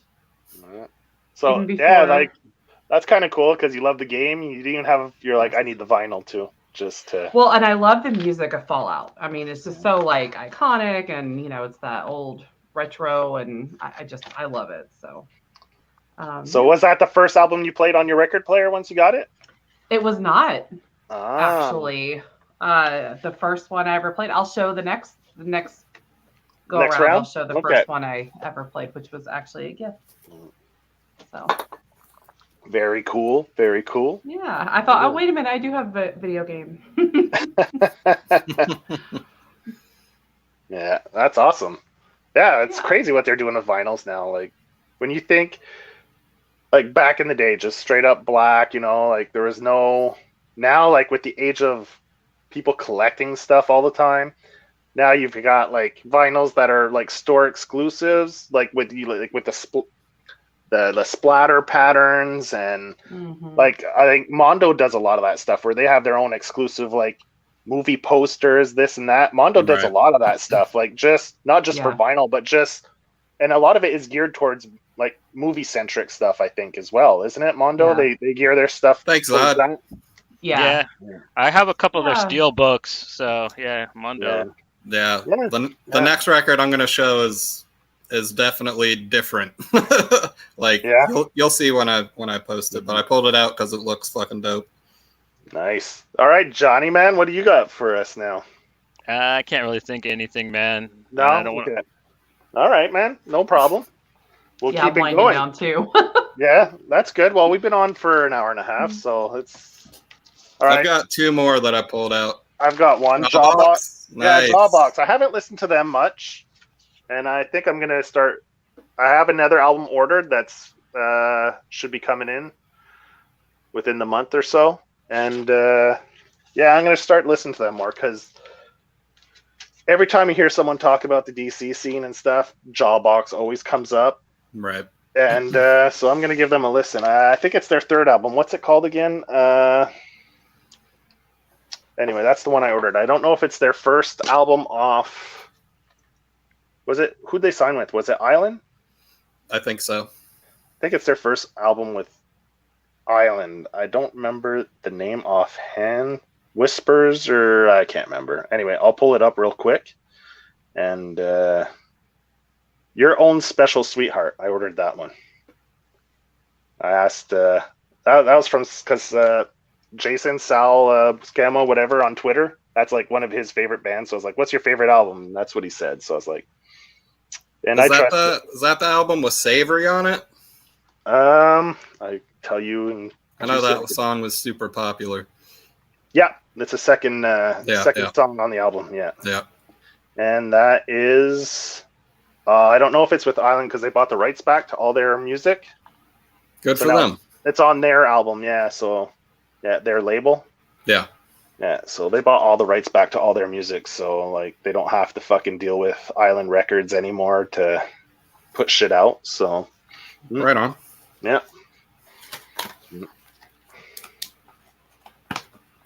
Yeah, I pulled this one out just because it's like one of the coolest looking records, and it's in the shape of Oh, a wow. casket. I don't know if you That's can see cool. it. So let me guess, that's really a 7-inch, but they put it like Yeah. that. So, Yeah. That's cool. That's But, really cool. Yeah. And there's a song called Crucifucked on it, so I mean you can't really go wrong. What band is that? Breathe or Resist. That's pretty awesome. Is that was that like cost more, or was it just something fun they did? And No, I bought this at one of their shows. Fuck, probably 2004, maybe. just regular price. You didn't have to like No, it was like dish out more. fucking $7 at the show. Zod, it's actually just a 6-inch, but it's got like Yeah, added parts to it, it's right? just the shape. It's got the like normal 7-inch In the size, middle? and then Yeah. around it, it's just plastic or vinyl. So it doesn't Plastic. exceed the 12 inches total.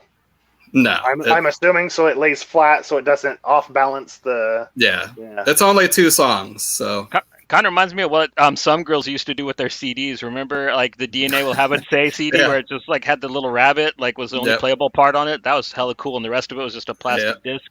I have that 7-inch here somewhere. Is Yeah. the vinyl as cool as the CD was? Yeah, it's the same. Okay, cool. Yeah. That's all. That's cool. Awesome. Yeah. Nice. So, what's up, Mel? You Yeah. have you run out? No. So this. So you went and got it? So a couple. So whenever I got my record player, which you can see right there, Yeah. which was a gift from a good friend of mine. Yeah. That good friend also sent this with it, which was the first one that I played, and it is my favorite movie soundtrack. Oh ever. yes. Yeah. That's a good one. So The vinyl's yeah. fucking awesome too. That's the Oh my blood god! drenched Like one, it's right? just Is it white with the blood? yeah. Gorgeous. Yeah. Hold on. Yeah. Yeah, That's I fucking awesome. love it. Bloodstain. So beautiful. Transparent bloodstain vinyl. That's Mhm. awesome, man. That kicks ass. So yes, I very much appreciated that gift. Yeah, that friend kicks major ass. Yeah. Very cool. Very cool. Yep, I agree. So yeah, that was the first one I ever played. Cool. That's awesome. So that was very nice. They gifted you a vinyl with a record player because I know. wouldn't it have sucked to get a fucking record player and you don't have a fucking vinyl to play on it? It's like, what's this garbage? Like that scene in Wedding Singer where he buys her the CD player, and she's like, "Let's listen to a record." He's like, "It doesn't play records; it plays CDs." And like he didn't even buy her a CD to play on it though. He just Yeah, well, what's funny is that's my second ever vinyl, but Joey, you actually gifted me my third ever vinyl, which was Peanuts Christmas, Peanuts which will Christmas, be making a debut this classic. Christmas, That's a classic, so, man. Yeah. I think this year, did they put out the white? I think it's this year's, because I think they do a pressing every season. Oh. And I think this year it's white. Yeah. Good way to get people to try to keep buying them. Yeah. Well, I mean, that's a record. I think people will be buying it till the end of time. Like, it's such a classic then you Christmas can collect album. all the different pressings. Yeah, like you say, there's completists, right? That'll buy it every year just because they change the color. Yep. Yeah. With no game, Yeah. like in a video console for Christmas, no game. Wouldn't that suck as a kid? Your parents buy you. Especially now, they don't always sell the consoles with games anymore. Back in the day, they always came with the game. Now, they rarely include a game with it. Imagine that, Christmas, you open it up and you can't. Well, now everything's online, so you could just go download a game. But for a while, it was like that. Yeah, that makes me want a kid just so I could get them a console with no game. That's the best reason to ever have a kid, right there. Such an ass, man. Yeah, camera ready to watch the kid crying while you've been planning it for like 7 years. How does it feel to want? Horrible. Merry Christmas. Yeah. Fuck. They'll murder you in your sleep. Mm-hmm. And you hear stories like kids grow up to be like, I can see that. Well, I didn't pull out any more vinyls, but I do have a book. I bought this recently. Nice. Yeah, the Glenn Rollins and Danzig. Yeah, it's great. It's like strip style, like comic strip. There's a bunch of different artists, but the main chunk of it's done by Tom Neely, who also did The Humans. He did another one. I can't remember the title, but man, there's some funny shit in here, man. Like I'm about maybe a quarter through, and it's really funny. It's a lot of cameos from a lot of other bands. The forewords by Rob Halford, the frontman for Judas Priest, does the foreword in it. So yeah, it's fun. It's I mean, if you dig either Black Flag or Henry Rollins or even Danzig or Misfits, there's a lot of little jokes and puns in there that digs at them. And on the back, they even put he got quotes from both of them for the back of the book. And Henry Rollins' quote is, "Has Glenn seen this? Trust me, he would not be amused." And then they actually got a quote from Glenn Danzig saying, "People are extremely stupid." That was his poll for this book, which I thought was great. Which definitely fits both their characters, because if you've seen Henry Rollins, then he comes off maybe as, if you haven't seen him outside of his band, you'd probably think he's super serious and like a mean guy, but the dude has in interviews and stuff, he definitely has a pretty good sense of humor. Yeah. So I could see how he would enjoy this, but as long as you get on his right side, I've seen him IRL. He can. It depends on how you approach him. He definitely has strong opinions, and he won't back down very easily. So I could see if you get on his bad side, but so far it's been great. Like fun stuff. Like he's definitely mellowed out a lot in his old age. Yeah. As mellow as one can when you're Henry Rollins. Yeah. It's definitely a fun palate cleanser. Like when you're reading superhero stuff or a lot of horror stuff and you pick that up, it's definitely a fun book that's changing it up a little bit. Yeah, something else I bought that I was kind of disappointed in. Well, disappointed. Oh shit, I had it right here. Where is it? Oh, there it is. Oh, I'll just pull it out here. Was this? I bought this a little while back. That would have been fucking awesome. Henry Rollins would have been awesome as Cable. As much as I like Josh Brolin, so the Deadline books from Dark Horse put out in the 90s. Like I saw that Fugazi's name was on there, but all it is in the middle of the book. It's like a mini article on Fugazi. They didn't really actually make a comic out of the band. So I was like, oh man, I was hoping to see like a little maybe 6-page story based around Fugazi, drawn in and acting. That'd have been cool. It would have been cool, and I thought that maybe that's what it was, but I flipped through it really quick, and it was just in the middle they had Fugazi and an article kind of style. I got you. So yeah, I was a little disappointed with that. I've actually got something to chime in that's comic book related. Yeah, on what's Instagram, that, I got a hold of probably a homeboy of me and Fulci's. One Mr. Vasily Lalos, the madman from Greece, Oh and shit! he's actually up to something really big right now. He is working with RZA. He's doing a What? Bobby Digital comic for Z2 Comics right now. He's doing a graphic novel with RZA, so that's big for him because he's been trying to land a gig for like a couple years now. So really happy for the boy. He's got a really good paying gig, and he's working with probably one of my favorite musicians of all time. Like, Definitely, dude. That's fucking awesome, man. I'm glad that fucking you heard from him. It's kind of fucking went MIA there for a long time. yeah, I had to find him on Instagram. He just like I guess hops from like social media to social media, like whichever one like he gets the most traction on. Like I guess he hangs out for a while because like I first found him on Facebook and then like he disappeared from there. And then I found him on Twitter and yeah, I gotta have him come on here sometime. I gotta talk to him about time Dude, zones though because yes. he's still in Greece. So Yeah. Which one, sequential? The one that Johnny was talking about? He wants to know the name. The one I got is Henry and Glenn Forever and Ever by Tom Neely. The other one I was talking about was a Dark Horse book from the 90s. Where did I put it now? I just had it here 2 seconds ago. Called Deadline. It's right here. It's called Deadline, Dark Horse. This is issue 3. It's just a bunch of small stories, and I think there might have been I don't know if it was a 6 or 12 issue run with a bunch of different creators. You probably have like half a dozen different creators working on it, doing a bunch of different stories. So those were the 2 I brought up. And did the book have a title for you, Johnny? yeah, it's called I think it's called The Return of Bobby Digital or Bobby Digital Returns. It's upcoming from Z2 Comics. It's not out yet. He's still drawing it, but Okay. like I'm gonna fucking bookmark the fuck out of that, and as soon as I see a pre-order, I will fucking purchase that. Cool. yeah, it's gonna be straight up about the character Bobby Digital that like RZA like rapped under the name of like. Mhm. So basically, he's playing himself, and he's gonna have that dude draw it. Yeah, which is really Nice. cool because Vasily Lalos has just got this really wild style. I mean, like right there. Yeah, he's.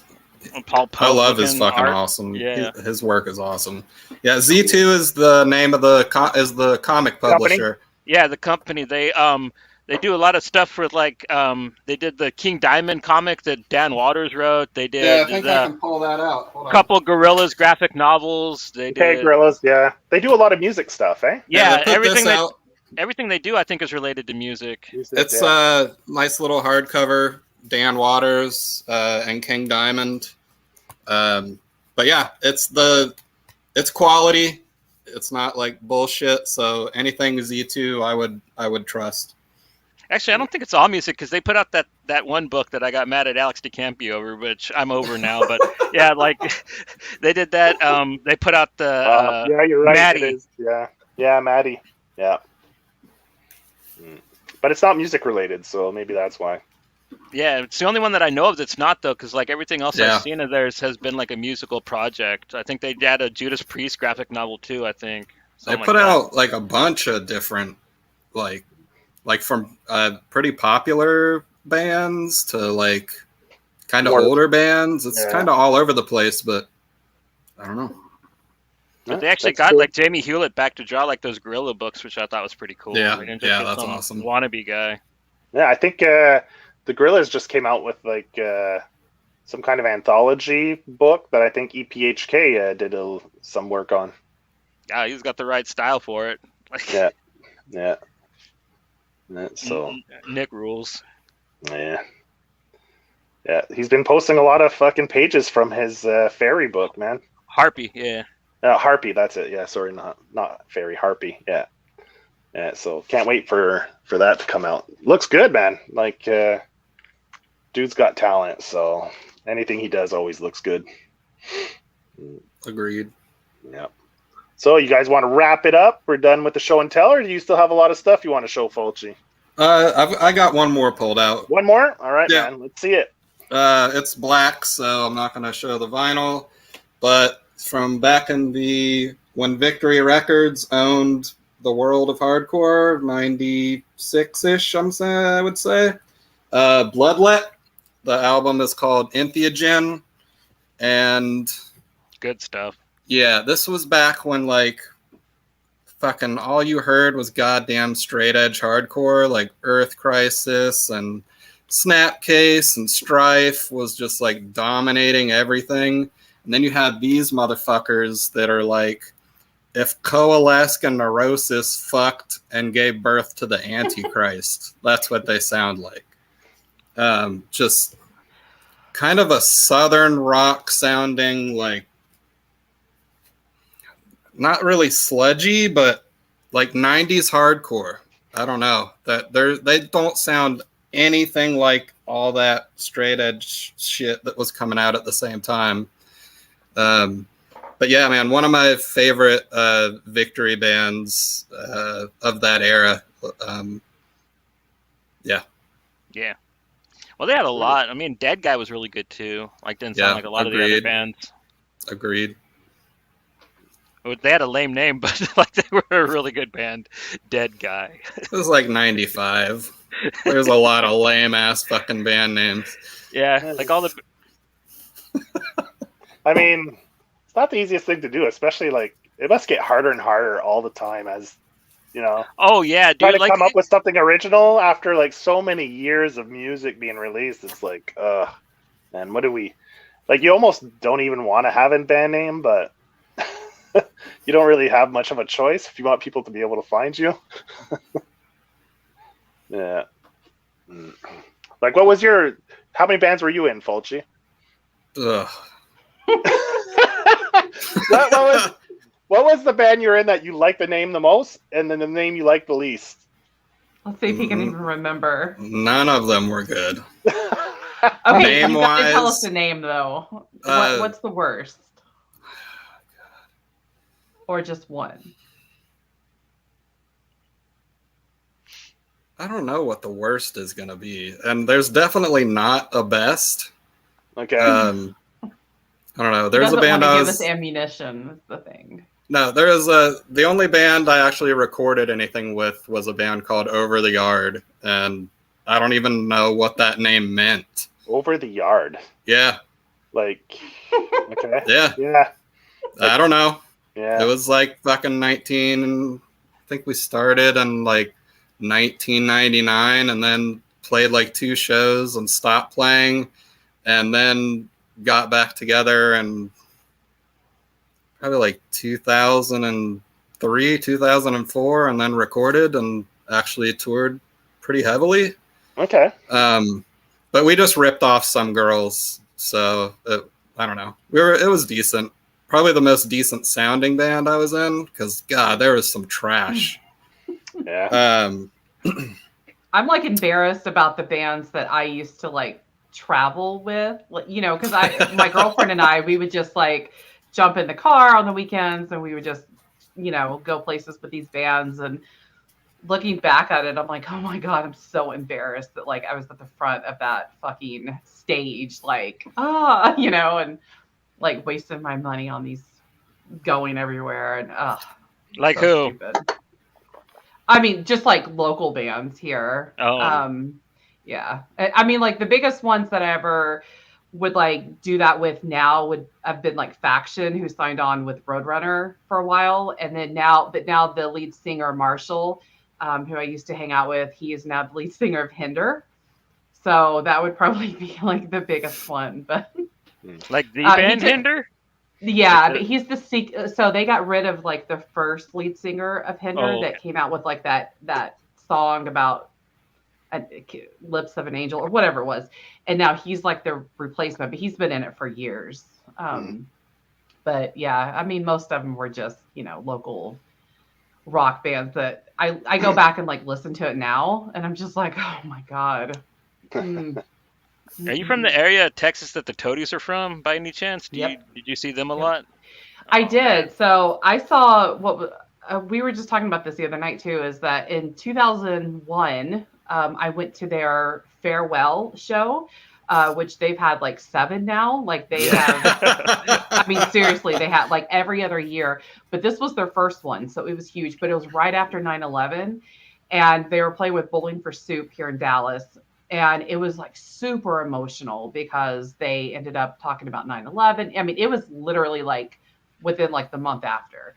And you kind of felt like you're not supposed to have fun then. You still felt like that, like you're not supposed to like smile, you're not supposed to have fun, especially in a big public setting. And so I think it was like really nice for everyone to kind of do something like that. But yeah, so they like broke down about it, and it was actually like really emotional. And then they were back together within like a couple of years, and they're still together. I mean, but they've also had like just recently, I think they're putting out a new album, right? Because but they the also other day stopped on like XM, a couple it was of months like ago or years ago. 2 weeks ago, like XM, they were playing Toadies like for an hour straight, like with an interview with the guys, and then they'd play a song. They're interviewing them. They're talking about a new album, and so yeah. I can't keep track. Like I mean, after like that, like the music from like the 90s to like the early 2000s, I haven't listened to them. So yeah, I haven't listened to him since I broken up the first time. So yeah.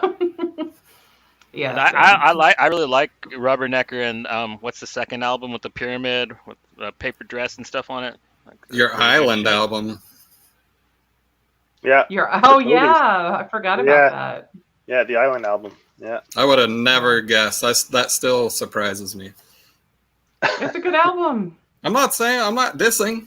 Just not what I would have thought Johnny would pick. Oh yeah. He surprises you once in a while, right? A lot.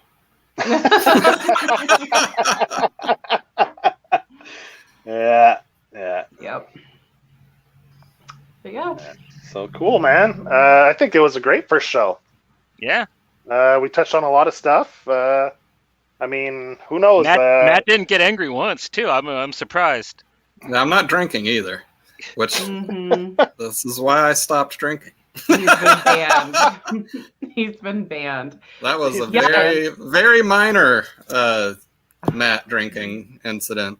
I think if I come back on to like y'all's music show, like I've got to start buying vinyl for real, because I just listen to Spotify like all the time. Like that's just I do at work. Like Spotify is just so easy. I just download it onto my phone.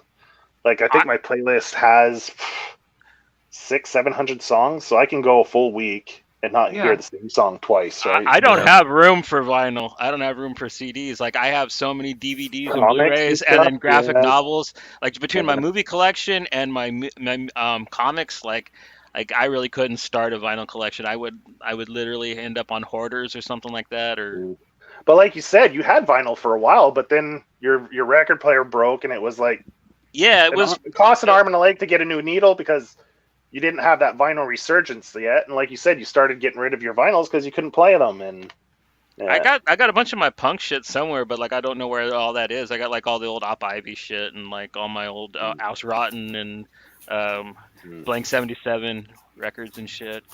Bye, Geek. Bye, Sequential, man. Always a pleasure having you here, man. Yeah, thanks for coming.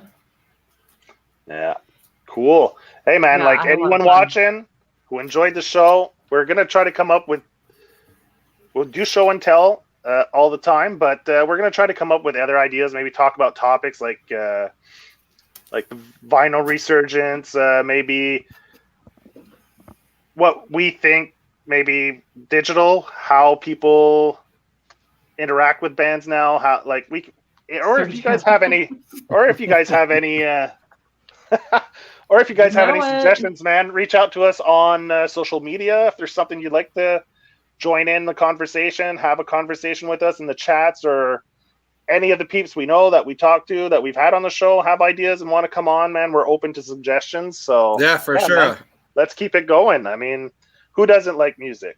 If you don't like music, I mean, you're probably a psychopath or something. If I don't like your recommendation, I'll be sure to tell you. And give Joe mad props for the thumbnail of this episode. I love it, man. It looks like if David Cronenberg designed a chewing gum wrapper, like that's what the thumbnail of this record, this show looks like. And I absolutely love it, dude. I was just like, hell yeah, dude. Like, I need some David Cronenberg I'll bet chewing you gum. did. Yeah. Oh, the things that I could let you know about your cousin. Yeah. Well, hey, I'm pretty much an open book. I don't get embarrassed very easily, so I would do my damnedest. Save that for. I'll save that for next episode. Yeah, you could try, but I don't think it'll work. No, I can attest to this because of what happened on our Discord. You do not want to fucking dare Joe about anything because he'll whip it out. All right, that's all I'm gonna say. Like, Again, I was in Central Market, and I opened Discord and saw this. So don't dare him. We didn't. And then fucking Discord. Anyone who wanted to go on the Discord had to put in their date of birth after I posted that. Like they like they're pretty thorough because Serge, dude, you're coming on. We're gonna have JP and you, and we're gonna do like a Hackers movie review and soundtrack review, where we're just gonna talk about how awesome like that era of '90s techno was with bands like Orbital and fucking all that stuff. We can do like just pull out all our favorite album cover art. We could do an episode on that. We could do an episode on fucking soundtracks. Dude, remember Atari Teenage Riot? Oh yeah, dude. Yeah, man. Destroy 2,000 years of culture. Yes. Burn, Berlin, burn. Yeah. Yeah, buddy I hung out with a lot in Montreal. That was one of his favorite bands, man. He had everything from them. He was obsessed with them. Did they like I know for a fact they did one song where he did like that whole techno shit over the Bad Brains, and fuck, man, I fucking actually really liked it. And they did a pretty good cover of the Sham 69 song at the Kids Reunited too. Like, oh, yep. They also did a song with fucking Slayer that was fucking awesome. Yeah, on the Spawn soundtrack. Yeah. That Spawn soundtrack was happening. That's the only good thing about that piece of shit movie was like how cool agree. The heavy metal techno soundtrack was. Yeah, and they had Filter with the Crystal Method and. Yep. All right, we got to stop the show because I won't be able to get this playlist out for Sunday night. Keep going. I am so excited to listen to this. Oh, I'm not even kidding. I got so much shit to put together now. I don't know why you keep volunteering for this, man. I wouldn't. That's just fun. I'll be able to listen to it. You should make us like send it all to you so that then it's I think what I'll do is next time, because we'll always go off on tangents that we can't. Right. But things you're going to talk about, I think what I'll do is beforehand, I'll have you guys email me the bands you're going to talk about, so then I could maybe get half the playlist already down before we do the show, and then I'll just rewatch it and add stuff that we go off on tangents on. Hey, it's the first episode, right? Live and learn, man. I was like, I'm glad I was there for the first music one. I thought I was going to bring it down, to be honest. I was thinking, it's fucking awesome. You tripping, girl. I went from like Animal Crossing to like dildo to like Fallout. Like I was all over the place. That's called interesting. Brand. Yeah, that's on brand. That's keeping Joe perked up, man. Like Halloween, Christmas, strap on. Animal Crossing, strap on. Fucking video games. You covered quite a bit of ground. In a nutshell. So anyway, I'd like to just say thanks to everyone again for watching, or anyone who watches it on the replay. Yeah, for sure. Had a great time. Yeah, it's always fun coming out here, hanging with all you guys and the people in the chats. I'm getting old, so I don't go to bars anymore. This is my fun. This is this is like going to the pub, sitting down with someone, having a beer, and just shooting the shit. This is it. This is what. Yeah. These are the my bar last week, and we saw how that turned out. Yeah. So, man, thanks to everyone who tunes in and shares with us, because we appreciate it. Yes. Thank you. All right. Like, share, subscribe. Yep.